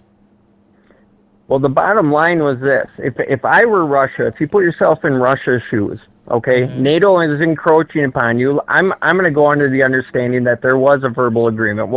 Let's agree on that, okay? Say there's a verbal agreement. All these other countries for the past 25 years have continually become NATO, and they said, no, that won't happen, that won't happen. Yes, they all became NATO countries. Now you're down to Ukraine. There was a coup in 2014. All the biolabs that I kind of disagree with that. Well, all the biolabs that are in Ukraine, which Victoria Nuland admitted in the Senate hearing and everything else, so we know that's all true. There was over 20 of them, I think 25 to be exact, 23 or 25 biolabs. No, they're not in every country, and they shouldn't be certainly funded by our government in that country. There certainly is biolabs in every country. Well, they're not, again, there's not any supposed to be in our country, and that's why our country went ahead and put them in other countries. Yeah, also, this is the whole Ukraine bioweapons theory, that directly comes from Russian officials. I don't know if we really need to take their word for it. I mean... No, it doesn't come from Russian officials. Yeah, Look it up. Victoria Nuland... that public health facilities in Ukraine were secret U.S.-funded biolabs for the purpose of developing biological weapons, which was debunked. The claim is also pushed by the Chinese. They don't know what was in all the biolabs, first of all. Affairs, and is pushed by far-right people. I don't know if these are the best sources. Hold on. They weren't and just so you know, most of my sources and all this stuff, I look at both sides of the aisle, and as much as I can't stand the mainstream media, I still watch them every day too.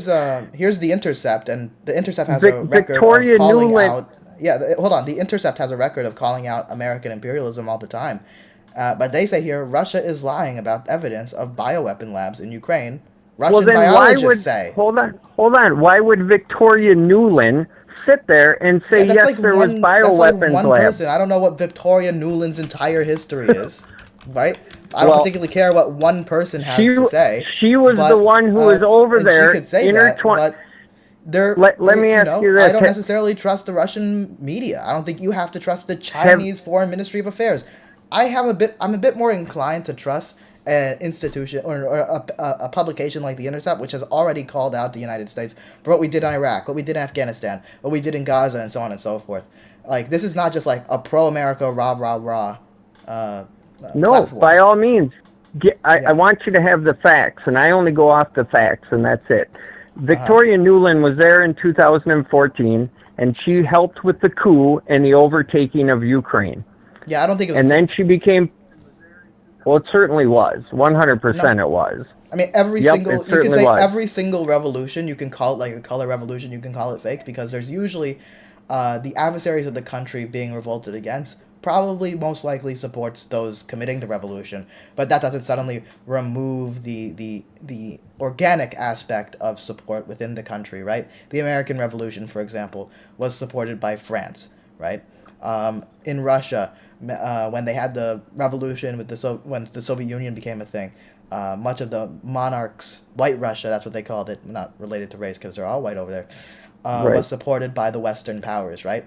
Every single revolution can be deemed a color revolution or a coup just because the adversaries of those being revolted against tend to support anything out of the nation's interest. But that doesn't mean it's not legitimate. I don't disagree with you. However, our CIA created these revolutions around the world. When you go into all these different countries, I'm aware of that. Yeah, like so in Iran, Syria, like Iran, Afghanistan. You go down the list, and it's been our government that's done it. And they did the same thing in Ukraine in 2014, and they used a false flag as the people were protesting out front. And you can watch. Have you ever seen Ukraine on Fire by any chance? Ukraine on Fire, is that like a documentary or something? I never watched it. Yep, watch it. It's really good. But it'll walk you all the way through the coup that took place in 2014. And Victoria Nuland was there then. Then she was in the Biden administration. And in this, 2-3 years ago when this all happened? Hold on. Go ahead. Ukraine on Fire. Ukraine on Fire. It features interviewing pro-Russian figures. It's literally a whole documentary. It's an hour and a half long. The former Ukrainian president that was called a Russian puppet that ultimately at the end of the day fled to Russia. It's is it Oliver Stone who made the movie? I believe it was. Yeah. Is that the one you're looking at? Yep. Okay, check it out. Watch the whole thing. That a large influential section of the Ukrainian protesters involved were neo-Nazis. So there's a lot. The whole narrative that Ukrainians are just neo-Nazis and this is a denazification, even though people like the Wagner Group invading Ukraine and that was all in the mainstream media. That what you're saying about there are Nazis in Ukraine, just like there's Nazis in every single country. There's a little more than that, and that's how, and it just goes like how way there were back. Nazis in the Russian military, like the Wagner Group. And also, if we're against, far-right ideology, doing military invasions and being militaristic and so on and so forth, I would hope we have a problem with Russia invading other countries like Ukraine because they want to, I don't know, Putin wants to be a modern-day czar or something like that. Nobody's a Putin backer by any means, and at least in my camp by any means. But the bottom line is, if I were Russia, and there's not only these biolabs, let's even say the biolabs didn't exist, which I disagree with 100%, but let's say they didn't exist. You got one country left on your border, and Kamala Harris goes over there and spouts off that Ukraine's going to be part of NATO and stuff, whether they were going to be or not. And that was pretty much the final straw where Putin was like, okay, and I put myself in that wasn't the reason he did it. I said that was the final straw. But you put those same circumstances on us, and if China was putting, weapons down in Cuba or in Canada or Mexico, we wouldn't be okay with that. We'd probably have to do something about that. We didn't. We had the failure of the Bay of Pigs, but ultimately we didn't do a full-scale invasion of Cuba, even though Cuba was very associated with the Cold War adversary, the United States. Ultimately, if we were to do similar actions to what Russia did in Ukraine and invade our neighbors simply because they are involved with a quote-unquote foreign adversary, we would also that's almost what it came down to. But that's almost what it came down to. Ultimately, it was Kennedy that was just like, no, we're not going to send in the bombs or whatever. We're not going to send in the Air Force. He clearly had some hesitations about it, but he should have been perhaps a better leader and fully stopped it. But of course, these were plans that were being put into place before he was even in there. Let's say a nation joins BRICS in the Western Hemisphere. Would we invade them? No, because we literally do have a nation in BRICS, Brazil, and we have not invaded them. So, yeah. If any country wants to join BRICS, they can join BRICS, and I don't expect the United States, at least under a reasonable person. Donald Trump's a very unpredictable guy, and he wants to do military invasions. But under a reasonable government, they would not be invaded simply because they are in a group with Russia or China. Well, I don't disagree either, but you look again, and what I'm trying to explain to you is if you're in Russia's shoes, and you've seen this progression where all these countries are slowly being taken over, they're down to the last one, the very last puzzle piece at your doorstep, and it's Ukraine, and it's corrupt as hell. And you got on top of all that, when you get into the depths of all this, the Biden administration, the Obama administration, well, more the Obama with Biden as vice president, is when it all began. And they started diving into all the corruption. That's why you had the Hunter over there on the board and the rest of it. If Ukraine is corrupt, I don't think that even a nation being corrupt is justification for a military invasion. And Russia is no other country. Nobody said it was. No, Russia is no country to scold another nation about corruption.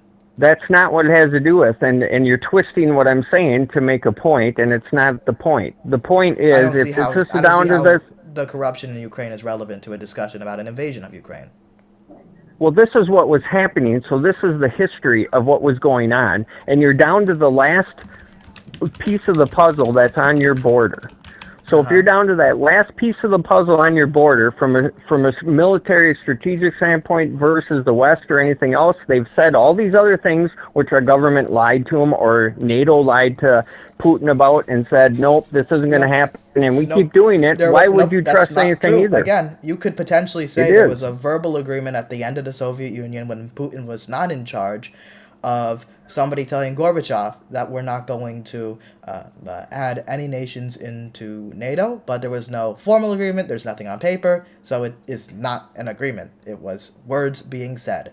And again, that was during Gorbachev or the leader after him. That's not relevant to Putin. And again, any other country that wants to join another organization has a complete right to. And by the way, though, this is important. What's the arguments for joining NATO, right? What is the arguments that somebody, I'm curious, if like you give me them. What might the arguments be for a country joining NATO?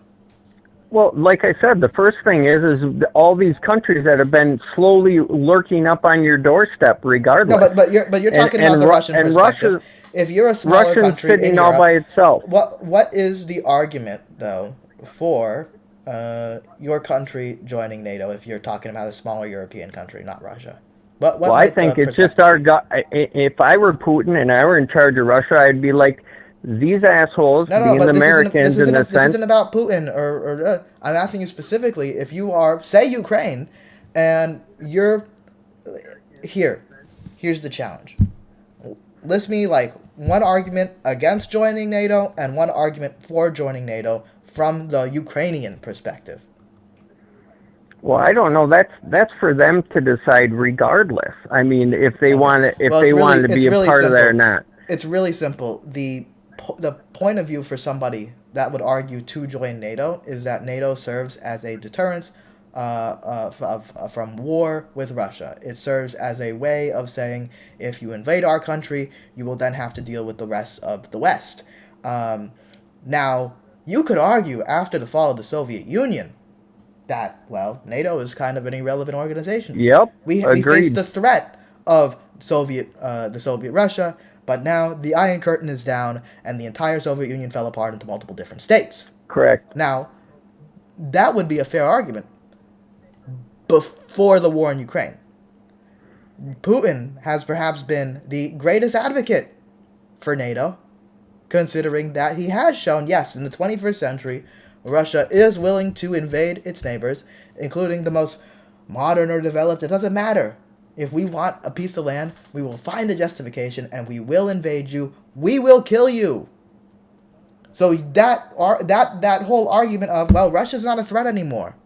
Russia would never invade another country anymore. There's no wars of expansion in the modern century. That's wrong. And it was proven wrong in 2022. And I tell you what, if I'm Putin, there's no way I'm going to sit back and just say, okay, yep, go ahead and take another country and go ahead and put it in your grasp or whatever right on our doorstep. There's no way when this was all decided upon at the end of World War II. This was not decided upon at the end of World War II. At the end of World War II, the Iron Curtain was fucking massive. NATO wasn't even established directly at the end of the war, as my understanding. So this is not decided on after World War II. But again, so you're telling me though that if you were Putin or in charge of Russia and NATO is getting other countries into the organization, you would invade another country in order to prevent that other country from. Well, I wouldn't trust them as far as I could kick them. But would you invade another country, killing civilians, killing soldiers, killing your own soldiers? You'd be willing to do that. I don't agree with killing at all. To be honest with you, with any of it, I don't want any of us in war all the way across the globe. Okay, wonderful. But Putin is a morally reprehensible person in your worldview, and he was wrong for invading Ukraine. Well, that's not how I would have handled it for sure, but I certainly can understand his viewpoint on that. I certainly can. I mean, you can understand the viewpoint of literally everybody. Someone could understand the viewpoint of Mussolini or Hitler. That doesn't mean that they're correct. Sometimes I can't understand a pedophile, so I don't always understand people's viewpoints. But in this particular instance, I do. But you can understand, killing civilians and bombing apartment buildings, bombing schools, bombing hospitals. You can understand that. Well, this is what's incurred as you've got NATO encroaching on your doorstep when they told you that wasn't going to happen. It doesn't matter if there was no formal agreement and they don't have to have a based on sovereignty. I gotta laugh countries can come when it comes join whatever to war, organization they want. When it comes to war, there is no formal agreement, period, okay? That's war. Right. That's why it's war. There is no... Okay. You can throw all the books out the window. It really doesn't matter.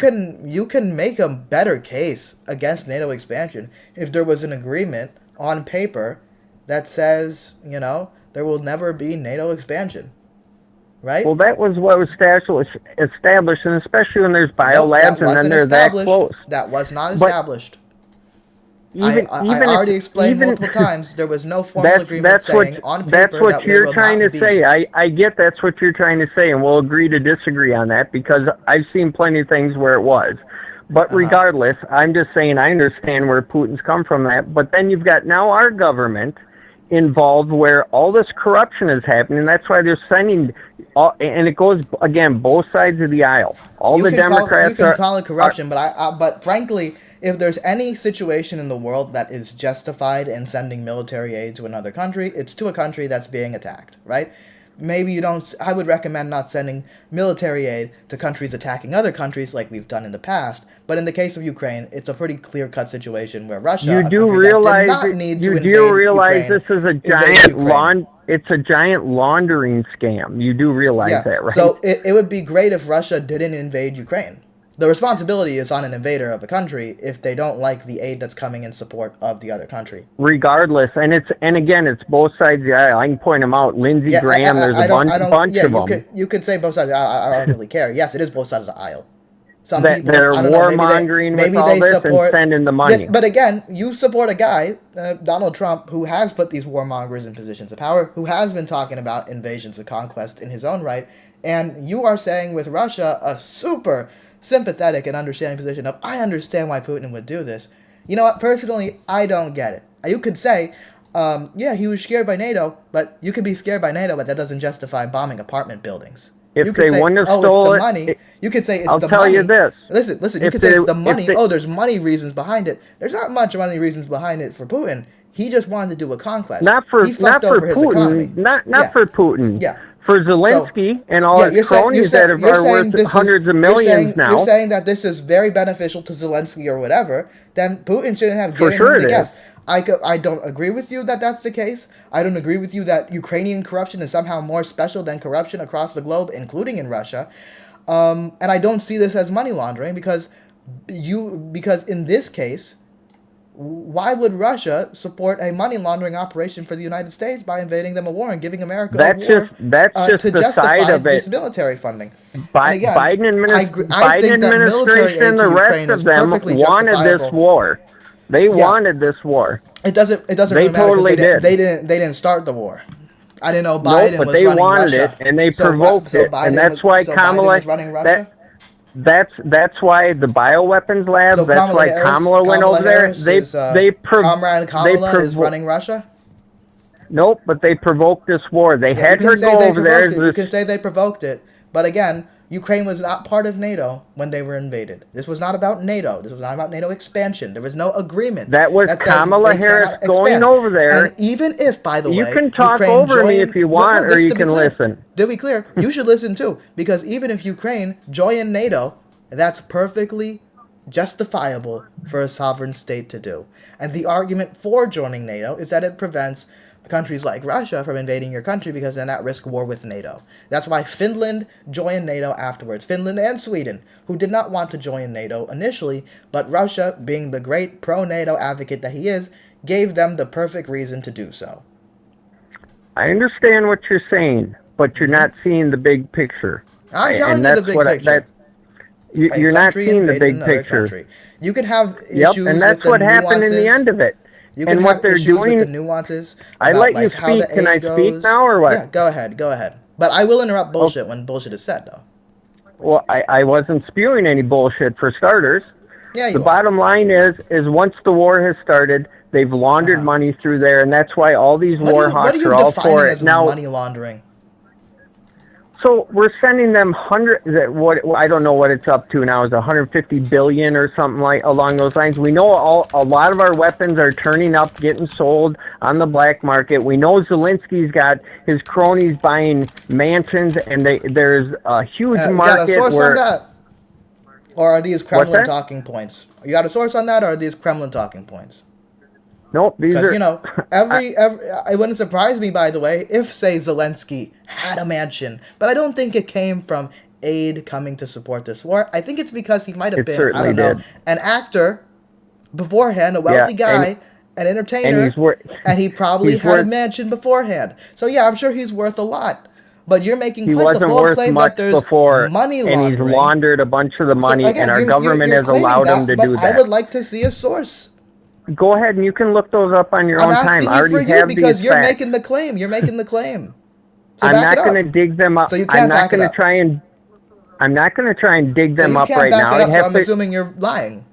No, I mean, you lied about the you can- immigration you numbers, can so it look- doesn't surprise me if you're lying You about this can too. look. You can look those up and dig them up on your own time. The bottom line is there is a bunch of money, and I'm telling you, it's both sides of the aisle, and that's great what I'm that you going keep, to you with keep all saying this. it. You keep saying it's supposed to. You keep pretending like you're this fucking anti-establishment guy, but you're supporting the establishment of another country No. invading another country. I don't You care have what no they do over receipts. there, other than Show me the our money receipts. is going over there. That's the big thing. Yeah, Is our because money we're is going supporting over it. there and shouldn't be.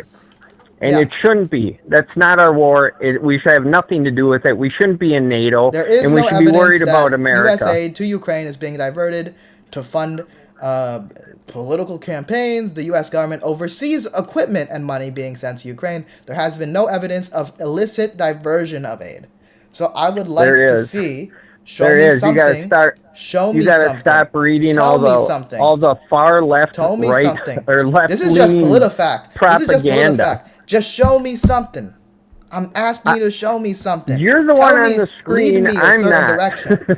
Lead me a certain direction, because all the post-spin, baseless theory about FTX, Ukraine, and Democrats claim U.S. aid was being sent to you can Ukraine, look it laundered up. back to the Democratic Party through failed cryptocurrency exchange, FTX. Assessment, false. Ukrainian government has not been invested nor stored money in FTX. And, by the way, checking something like that is probably verifiable. According to the country's Minister of Digital Transformation, these claims misrepresent a short-term initiative in Ukraine that used FTX to convert cryptocurrency donations for the war in the beginning of the war when FTX was still being used. Of course, taking donations to support your country in a time of war is perfectly usable or perfectly justifiable, just like we did with war bonds in World War II. So again, you're making the claim that all this money is going into money laundering. I'm seeing tanks, I'm seeing planes, I'm seeing guns being sent over there. Seems like money is being used somewhere. You're claiming that Zelensky is now rich. Show me where.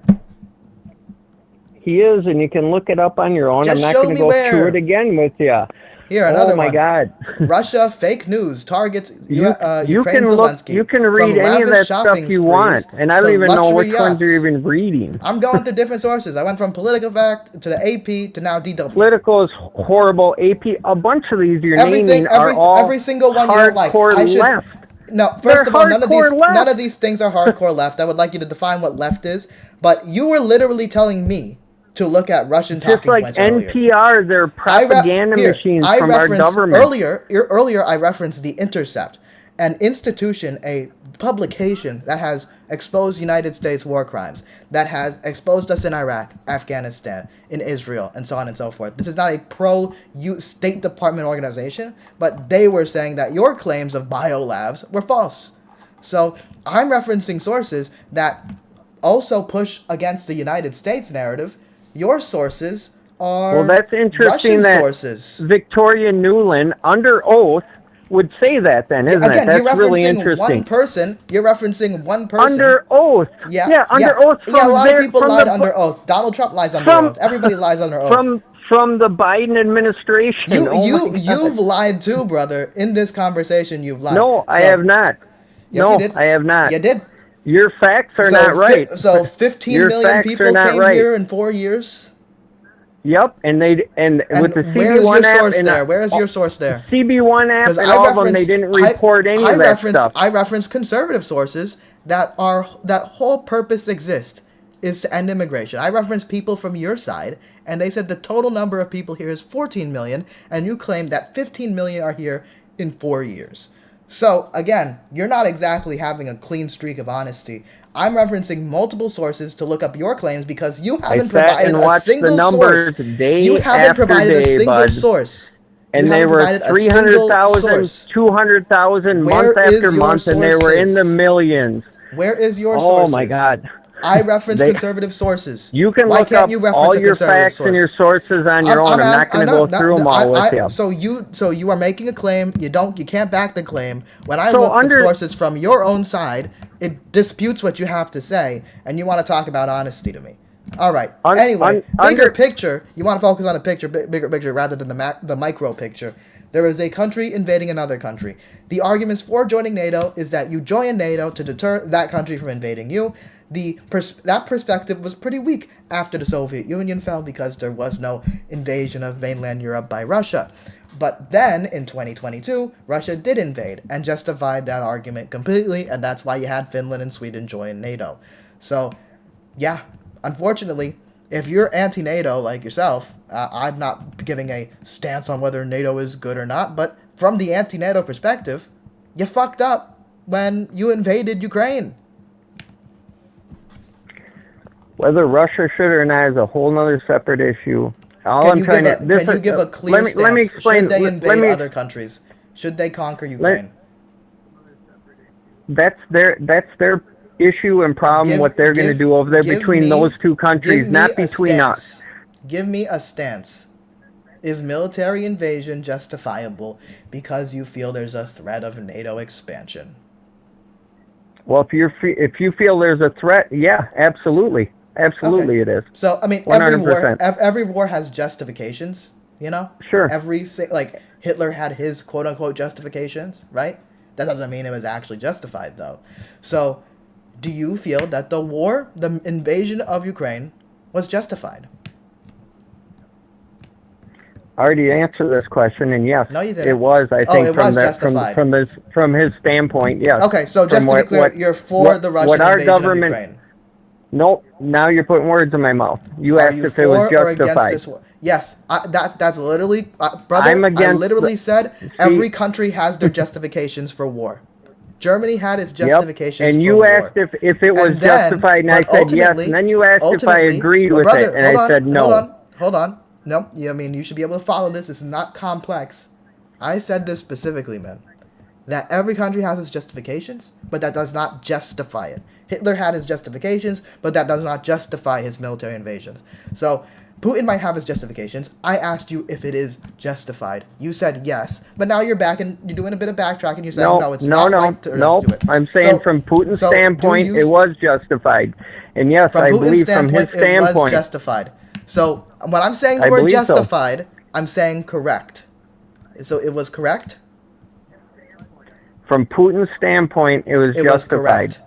but you keep this is getting very redundant with all this. It is redundant. But I'm trying to break down. I'm trying to break it down. A lot of times people don't experience. Well, this you're just pushback. talking over the top of me is what you're doing. I think this might be the first time you're experiencing pushback, right? So again, no, it's not. So would you argue with say, I don't know, Hitler? He had his justifications. Do you think he had enough justifications to invade Czechoslovakia and Poland? That's a whole separate issue. But you understand, every single leader says they have justifications. He had his list of justifications. Putin has his list of justifications. You're essentially saying, uncritically, well, because their country was threatened. Their country is being threatened by Russia's country is being threatened by taking over all these countries, which shouldn't have been in NATO. A country being part of NATO is not dissolved. A takeover. A country joining NATO should have is been not being dissolved. taken over. You can disagree with the idea of NATO. And closer. You can disagree with the idea of NATO, but ultimately, the argument for NATO is that it is a deterrence from a potential Russian invasion, or back in the 50s, from a Soviet invasion. It is to block off Soviet expansionism. So when the Cuban Missile Crisis happened, we weren't justified in dealing with that then? Yes, we were not. If Cuba if Cuba wants to have a relationship with Russia, they should be able to have a relationship with Russia. In the same way, Brazil has currently a relationship with Russia and China. We don't want missiles in Cuba that can reach American soil. You understand, brother, that missiles can reach every single point on Earth. It doesn't make a difference if it's in fucking Cuba. It does make a difference. How fast those missiles get there and what you can do to retaliate. It certainly does. In the modern day, it does not make a difference.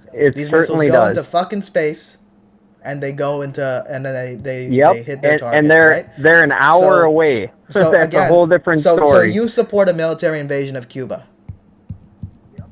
Well, for the Cuban Missile Crisis, when that was happening, you don't want missiles sitting right off our coast. You support a military invasion of Cuba. You support the military invasion of Ukraine. That's pretty wild. I think that sovereign countries have a right to make decisions for themselves in the same way that Brazil, for example, can be part of BRICS, a major part of BRICS. All I care about is keeping us Americans safe. That's what I care about is America. I care about America. I care about keeping all of us safe here. If you were there in the 50s or whatever, making decisions, you were the president, you would support and sign off a military invasion of Ukraine. You think that makes America safer? Right. Or excuse me, a military invasion of Cuba. You mean? Yes. Right. Yeah. Again, that's what almost happened, and it was averted at the last minute. But you would support that if you were in charge, based on you don't want a Russian presence in Cuba. And especially at that time, when you go back to that time, that was a huge deal because missiles that close, they didn't have the range they do now. Yes, and missiles I understand that. Back then. But even then, it does not justify an invasion of another country, in my view, because sovereign states can do as sovereign states please when it comes to military relations or economic relations, right? You knew where it was headed at the time, it was a serious threat. Cuba never nuked us. The Soviet Union never nuked us.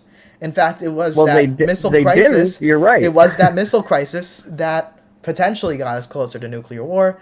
And when you are saying that it would be justified to start a war with Cuba completely in that moment, if we were to have started a war in that moment, that would have also brought us closer, very close to nuclear war. It was averted at the last minute, and that's where we're at. In the real world, it was averted, and that's a good thing that a war was averted. It is a good thing, because that prevented nuclear war.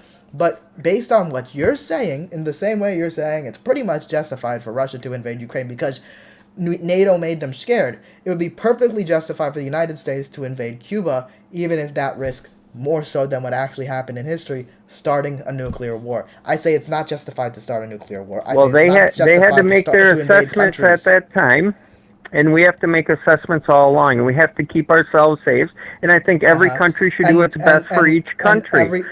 So do you think it's in the best interest of Russia to invade Ukraine?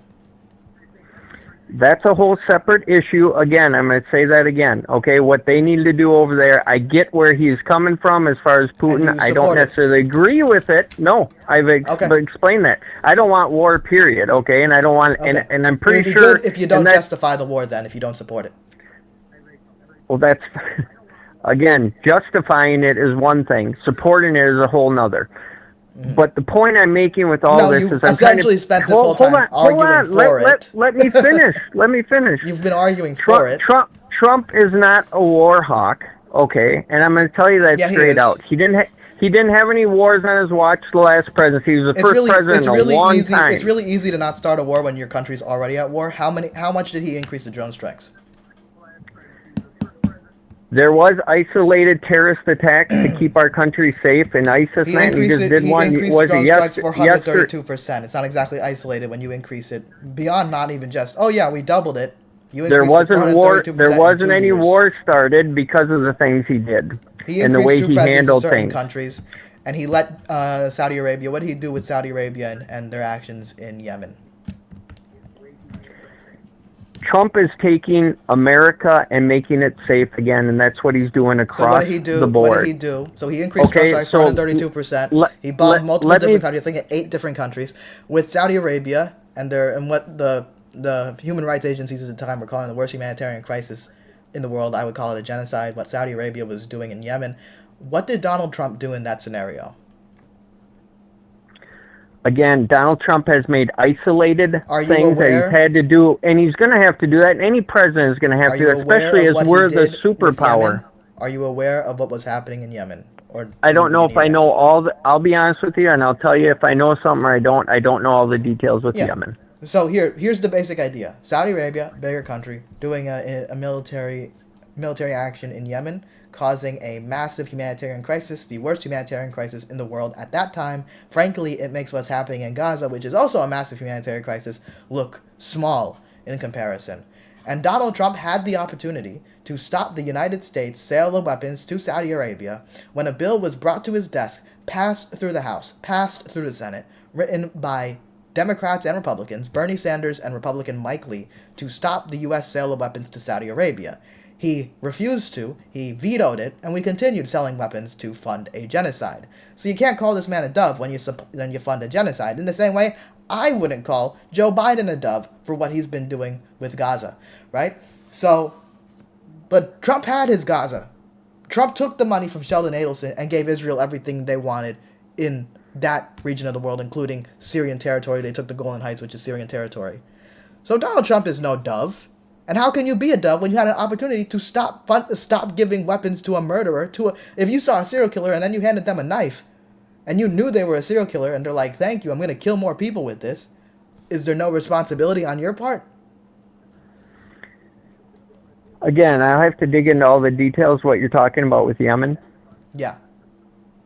Because I don't know all the details with it, and I'm not going to spout off about something that I don't know all the details with. So I'll take your word for it. That's respectable. But yes, he's very much not a dove based on his existing record. From everything else that I know about his administration last time, and like I said, the first administration going in there, if you put yourself in anybody in that position, just going in to be president, and you don't know where everything's at, and the usual status quo. He didn't need to increase drone strikes 432%, and then he didn't need to, after doing so, that's a whole separate issue what I'm talking about. But he didn't need to do these actions. Nobody was putting a gun to his head forcing him to do these actions. He actually had the opportunity to stop selling weapons to Saudi Arabia, but he takes money from Saudi Arabia. Jared Kushner received $2 billion from Saudi Arabia after the presidency. He received money through his hotels, through the Live Golf Tour, through multiple of his businesses, directly from Saudi Arabia and other foreign governments.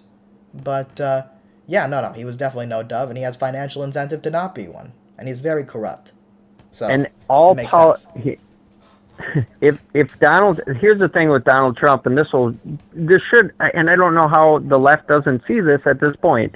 If Donald Trump was committing all these crimes and stuff, like they went after him, I can break all those cases down, and they're all bullshit, all of them. But regardless, if he was, they would have had him on impeachment number 1, impeachment number 2, the Russian hoax, the Hunter Biden laptop was bullshit, all of it. The Republican Party tends to have more examples of people willing to throw around impeachment willy-nilly. They did so with Biden. Multiple people, I think it was either Lauren Boebert or Marjorie Taylor Greene, that immediately came out with articles of impeachment the moment Biden became president. literally And they didn't did even the do same anything at thing that to point. Trump, which is Nope, bullshit. They certainly Democrats did. not do 17 that. minutes. Ultimately, I wasn't 17 even minutes. complaining about the impeachment stuff. I was specifically talking about things that Democrats don't tend to bring up with Trump's foreign policy, because a lot of Democrats are also really bad at foreign policy. So yeah, this isn't about Democrats or Republicans. They both That's do not what bad I'm stuff. talking about. Is I'm foreign talking about policy. corruption. Yes, and that's what I'm talking about. The second he came down the escalator, 17 minutes later, they were filing impeachment shit, and the No, Russian they hoax weren't. went on That's and all not that true, stuff. because And he if wasn't president. it is, Okay? Yeah. it is. Again, And if they, well, I don't. That seems like a really good way to divert from the fact that, oh, we could talk about this stuff. His son-in-law took $2 billion from a foreign government after he supported their genocide. talking about taking money from foreign governments, that's all the Biden administration was. That's what Obama did. Brother, you can complain about Hunter Biden. You can complain about Hunter Biden, all that shit, right?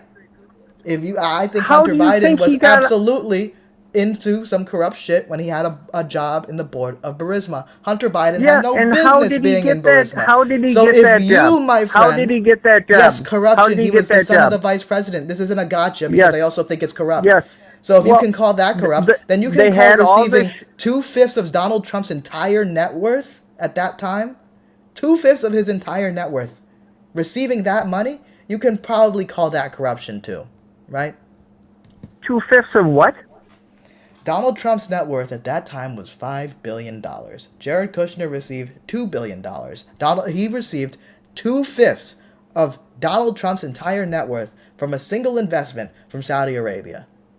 Donald Trump also got money from the Live Golf Tours, from the hotels, all this money from Saudi Arabia. And then he also supported a genocide in Saudi Arabia. Is that not perhaps a conflict of interest? When you receive billions of dollars from a country, do you not think maybe he has motivation to let them do whatever the hell they want? I don't know what happened behind the scenes as far as any of that goes. It's not really behind the scenes. A $2 billion investment is kind of in your face, right? No, that's fine. And he's a capitalist, and anybody making money, I don't have any problem with that. And I get what you're saying as far as from a foreign government is I get what you're when saying. You're president of the United States. To Donald Trump, he got $2 billion. Donald Trump's son-in-law, and he did personally benefit. So that's, you could say, oh, but that's his son-in-law. Well, his businesses, the hotels and the golf courses and so on and so forth, also receive billions of dollars from Saudi Arabia. Okay, Donald Trump has businesses. He has golf courses. He has hotels. He has towers. Yeah. Very okay. easy. Jimmy Carter had to sell his peanut farm. Stop talking over the top of me. Let me finish. Jimmy Carter had to sell his peanut farm. Let me make a point, and you just keep talking over the top of me. You think that's the way to debate. It's not. Let me finish the point. Corruption.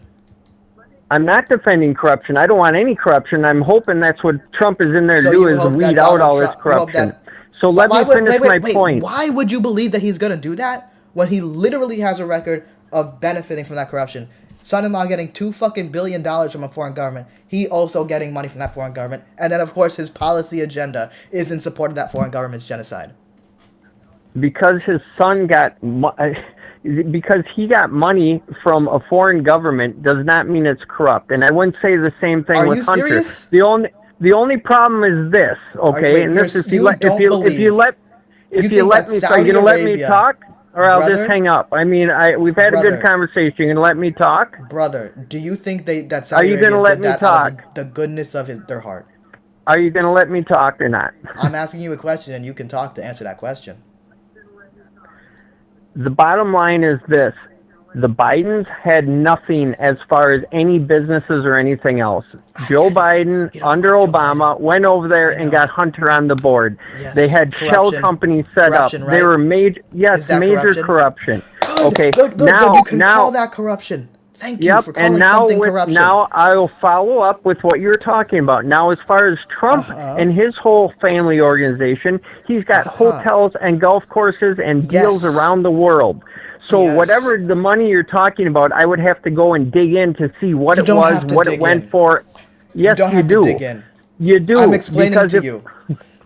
If they gave him $2 billion to build hotels and golf courses, that's fine. That's capitalism. There's nothing wrong with that. Wait. The Biden administration had no businesses. Wait. I need you to understand this.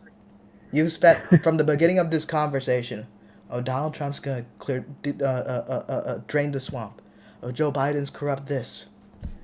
And you are justifying taking No, I'm billions not. I'm of dollars I'm talking about. I want from to see Saudi the facts Arabia of just what they were and what they went to. You can do the mental And gymnastics. You what can say, I'm well, it's going to explaining hotel, to so you- it's perfectly fine. What I'm It has explaining do to you. Here's a question. Here's a question. Do you think that it has an all right. effect on I policy? tell you what. I can't even get a word in where you keep talking over me. So I'm just going to end this conversation. Okay, and, because no, it it's has tough to nothing to do defend with corruption. that. It's No, tough to defend no. corruption. Is No, Hillary it has Clinton nothing corrupt? to do with that. You're Is just Hillary talking Clinton over corrupt? top me. If that's what you want to do, go ahead. You're Is not Hillary getting Clinton anywhere, so corrupt? it doesn't matter. Is Hillary Clinton Hillary corrupt? Clinton? Oh Yeah. my God, beyond belief. So here The with whole Hillary. Clinton clan. Here with Hillary, when Hillary Clinton takes speaking fees at events and gets potentially millions of dollars from these events, do you think that there might be a sort of corruption there that maybe the donors to these events, the host of these events, might get a little bit of special treatment when they're giving an For individual and it's just like lobbyists and all that. You bet. I agree. Okay, that's so I you agree. can see the corruption there. I'm not saying it didn't happen. What you're talking over time. Me. What I was going to tell you with Trump is I'm not saying it didn't happen. I have to dig into that because I don't even know what you're talking about So specifically did you have to, right did there. You have, wait. Did you have to dig into the Hillary stuff to say that's corrupt? You just called her corrupt. I've dug into the Hillary stuff and all the Clinton stuff. The specific you're talking about with Trump with the $2 billion, I don't know exactly what it is, and I want to follow all the money to see where it went and what it was involved in. When Hillary Clinton received speaking fees, do you think that is just because there are certain individuals that are so interested in hearing what Hillary Clinton had to say, and they really wanted to hear her, and they couldn't just Google YouTube video of her speaking, that they had to shill out millions of dollars to be at an event to hear Secretary Clinton speak? Or maybe they wanted most influence likely over they're her, buying. right? Yes, absolutely, to some degree, So absolutely. When a wealthy entity, and she is, in a way, you want to talk about capitalism, she is providing a service. She is speaking, and people are paying to see her speak. That is capitalism based on your definition. Now, I think that's corruption. I think that's corruption. Now, Donald Trump has his hotels. His hotels, it's really easy to see how the money would flow to him. You're a rich country. You can buy a bunch of hotel rooms. Maybe you're the Live Golf Tour, a Saudi-led company, and you can rent out the golf course in Trump's golf course, and you put money there, and that money goes to Donald Trump.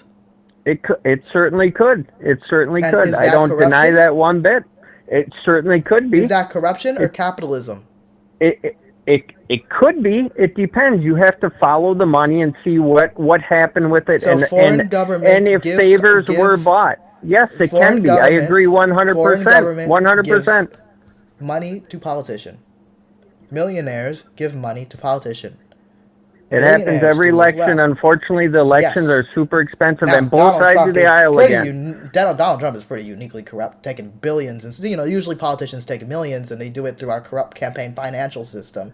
In the case of Donald Trump, he's doing it directly through his businesses, getting rewarded for funding a genocide with 2/5 of his entire net worth. Unless you can show that specifically, and I'm not saying you're incorrect, okay? What I'm saying is I would have to look and follow the paper trails with it. I've done it on the Clinton side, and I'm not even talking about the speaking. I'm talking about through their Clinton Foundation and stuff with the storms that hit Haiti, and they didn't build any homes, and the list goes on and on and on with all this stuff. Well, I'm glad you can call out corruption. I wish you were just consistent with it. I'll call corruption where it is, and I would be extremely disappointed if I dig into something and find with Donald Trump, because I've dug for years, and I also know that if they had him on corruption... You dug for years, but you didn't know about the $2 billion investment from Saudi Arabia. Nope, I didn't know about that. I didn't. I'm straight up honest with you. There's only so many hours in a day, bud. I know, but There's only so many hours in the day. You were saying that you're so well-read and caught up with everything, and... I am. Hours of Senate hearings, and I can point out plenty of things that you don't know either, kid. I'm going to tell you that right now. Going to Jared Kushner directly. And I didn't know about that. Nope, I didn't. That's something I didn't see. That's one But you know thing all out about of Hunter a Biden. mountain. But A you know all mountain. about Yeah, I Hunter know a Biden. lot about. I know a bunch that happened there and stuff, and they don't. Hunter Biden being on a corporate board in a foreign country, that's corruption.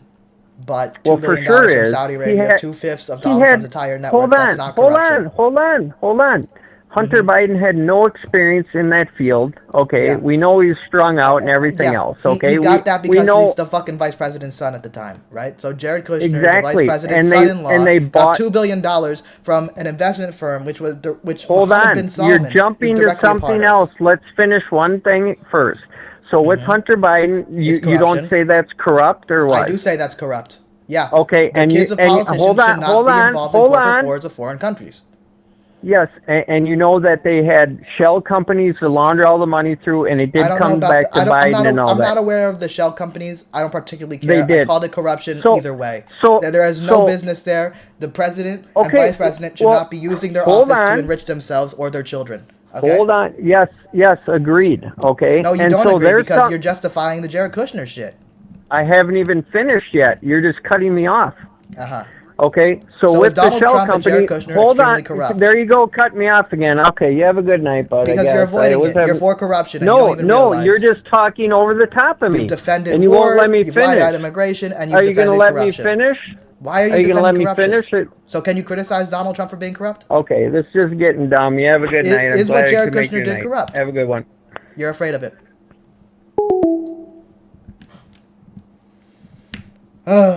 Folks, you can't drain the swamp when you're drinking the fucking water and pissing it out. That's exactly what Donald Trump's doing. Donald Trump loves the fucking swamp. Oh, I'm so well researched. I'm so well read. I keep up with everything. Oh, but I didn't know about the corruption of my guy. It's not about you didn't know. It's about you didn't fucking care. And when you're being told about it, you're like, oh, but I don't know. I mean, it's businessman. It's just capitalism. You can use that exact defense with Hillary fucking Clinton, and you could say Hillary Clinton was providing a service when she was out of office, when she was she was just providing a service for her wonderful oratory skills that people wanted to pay for to listen to. It's capitalism. I call it corruption. Just like I call taking $2 billion from Saudi Arabia corruption. All right, let me read the chat. Bella says that was awesome. Thank you. Redacted says it's funny how he only has upside down MAGA talking points because the left isn't telling him what to do yet. Brother, Redacted, whatever your name is, this isn't MAGA talking points. This is anti-corruption talking points. I just talked to a MAGA motherfucker that was defending the corruption. Oh yeah, Hunter Biden is so corrupt, but Jared Kushner, he's an angel. I'm just fucking consistent. I'd understand consistency as a fucking foreign concept to MAGA. But it would benefit you to be more consistent. Tariffs are a big no from me, boss man. Yes, I agree. Tariffs are also bad. Didn't have the majority like he does now. Western outlook on tips is stupid. I should have to pay your wages. Well, ideally, we have a system where people are just paid good wages. Unfortunately, until we get that, we will still, sadly, have tips. Redacted says, consistently incoherent. Tell me the incoherence. Or call in. Where am I wrong? Because I said what Hunter Biden was doing, being on the board of Burisma, is corruption. Has no business being there. Jared Kushner should also not be receiving money from a foreign government. I think that's a consistent position. Nothing inconsistent about that. Good for domestic growth, but bad for prices. I wouldn't even say that the tariffs are good for domestic growth, because we can have manufacturing growth without doing tariffs that will destroy the economy. What the tariffs do is cover all the goods from a certain country with the hope that it increases domestic growth. So building more factories in the United States. These factories require construction, and when you put tariffs on the products to construct, that's problematic. Hold on, somebody's calling in. 224 area code, you're on. Hey, how's it going? I'm good, brother. I'm good. How are you? Pretty good, sir. I was just coming on to ask you a quick question. Yeah. When are you gonna launch a Fortnite stream? I've done it before. Not tonight, because I'm probably gonna get off stream soon, but I've done it before. Okay, I'll be waiting to watch the gameplay. Yep. Yep. All right. That's real as fuck, take man. care. Hell yeah. Take care. Have a good night. You too, brother. You too. All right. Bye. Let me read TikTok chat. I missed out on it. Robert, if you're still in, let me see what you had to say. They APL, I don't know what APL means. Simp so hard for Trump. I can admit Biden was corrupt, but nowhere near the level of Trump. Yeah, exactly. Because most politicians, while they are corrupt, and they benefit from our corrupt campaign finance system. By the way, folks on YouTube, if you're watching, just double tap your stream, and there's about 34 or 28 people watching. You can increase the likes dramatically. And you can also subscribe. I'd really recommend that. And you can donate, too. But, yeah, Robert, you're exactly right. Many politicians are corrupt, and I have no doubt about it. I speak against the big money all the time. No big money in politics. But it's rare that you get a politician that is in the business world in the same extent as Donald Trump, where he has a bunch of hotels across the world.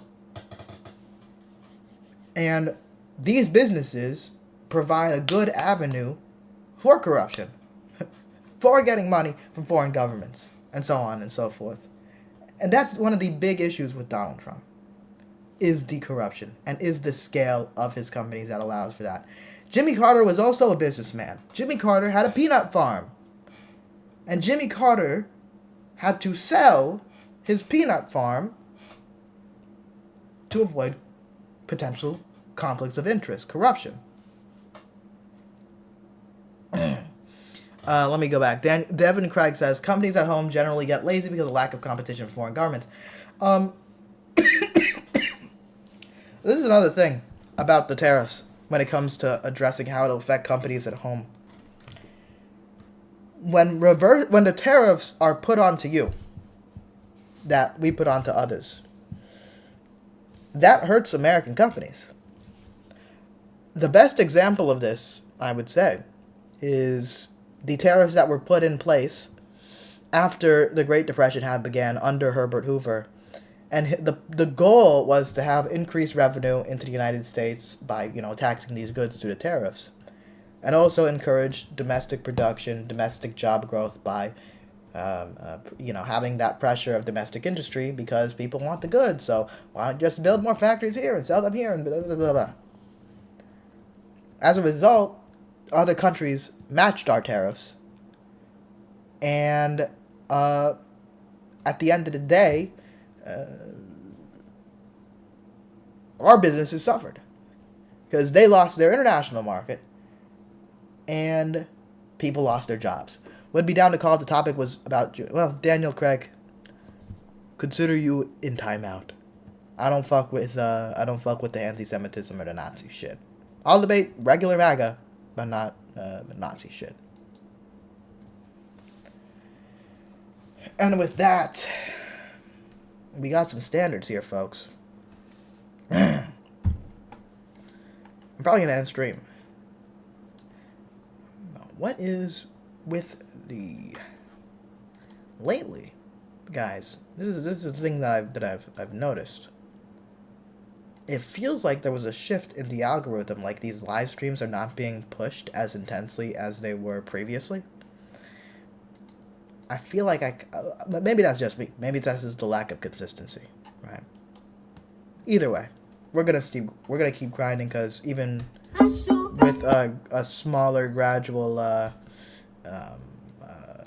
growth when it comes to the live stream numbers, there is still growth, and ultimately, having 20 viewers for most people is a long goal that is hard to reach for a lot of people.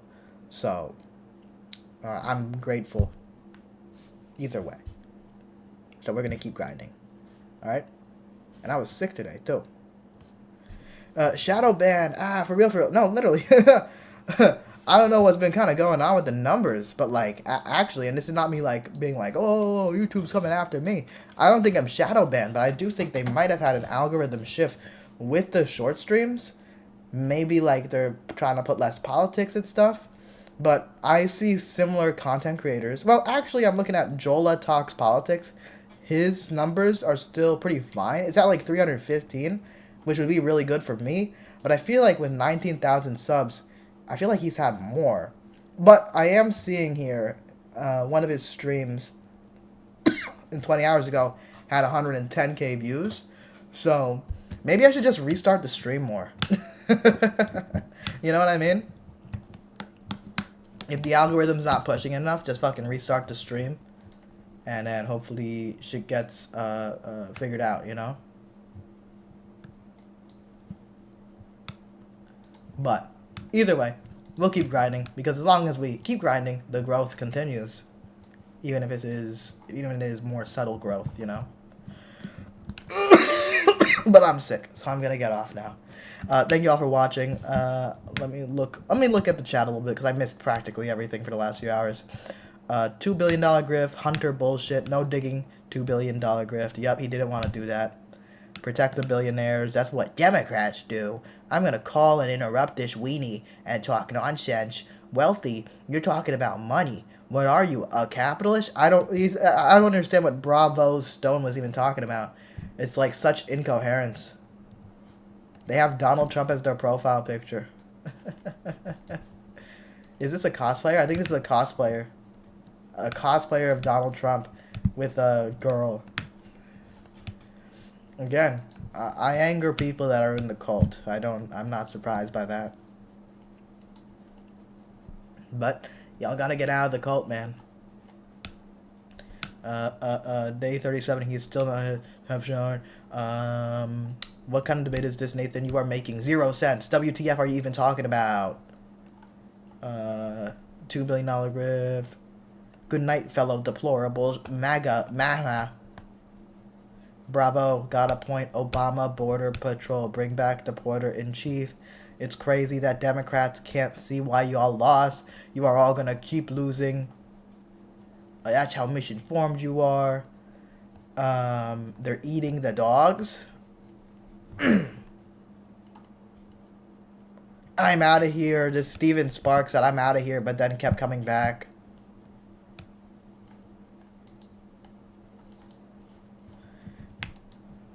Fun things. I like reading the chat afterwards, because I miss a lot during the debates. Both Democrats and conservatives should hope that Trump will do good as president. Walk him says. Yeah, but he's just not going to. Jared says, if Ukraine joins NATO, then Russia has every right to invade. Alright, well, if Ukraine joined NATO and they were a NATO member, then we would have to be part of it. We would have to be a belligerent, because that's how NATO works. Do your own research. Always been crazy. Can't bring up one article. It's fives over truth. Yep. Maybe Hegseth will stop drinking and clean up the mess. True. You can't disavow Newland. I don't even give a fuck about this Newland person. I'll read the Intercept article more. But it seems like this all come from Tucker Carlson, then got retweeted by Russia and China and Tulsi Gabbard and so on and so forth. So, wanna be David Pakman? One day. Dude, stop talking over him. No, I'll talk about whatever the fuck I want. Yeah, NATO was made for that. Sweden joined 2024 when they were scared of what was happening in Ukraine. Yep. Alright. Bella says, it's the bait I eat on Nom. True. And with that, folks, I'm gonna head off TikTok. I'm ending you now. Goodbye, TikTok. And with YouTube,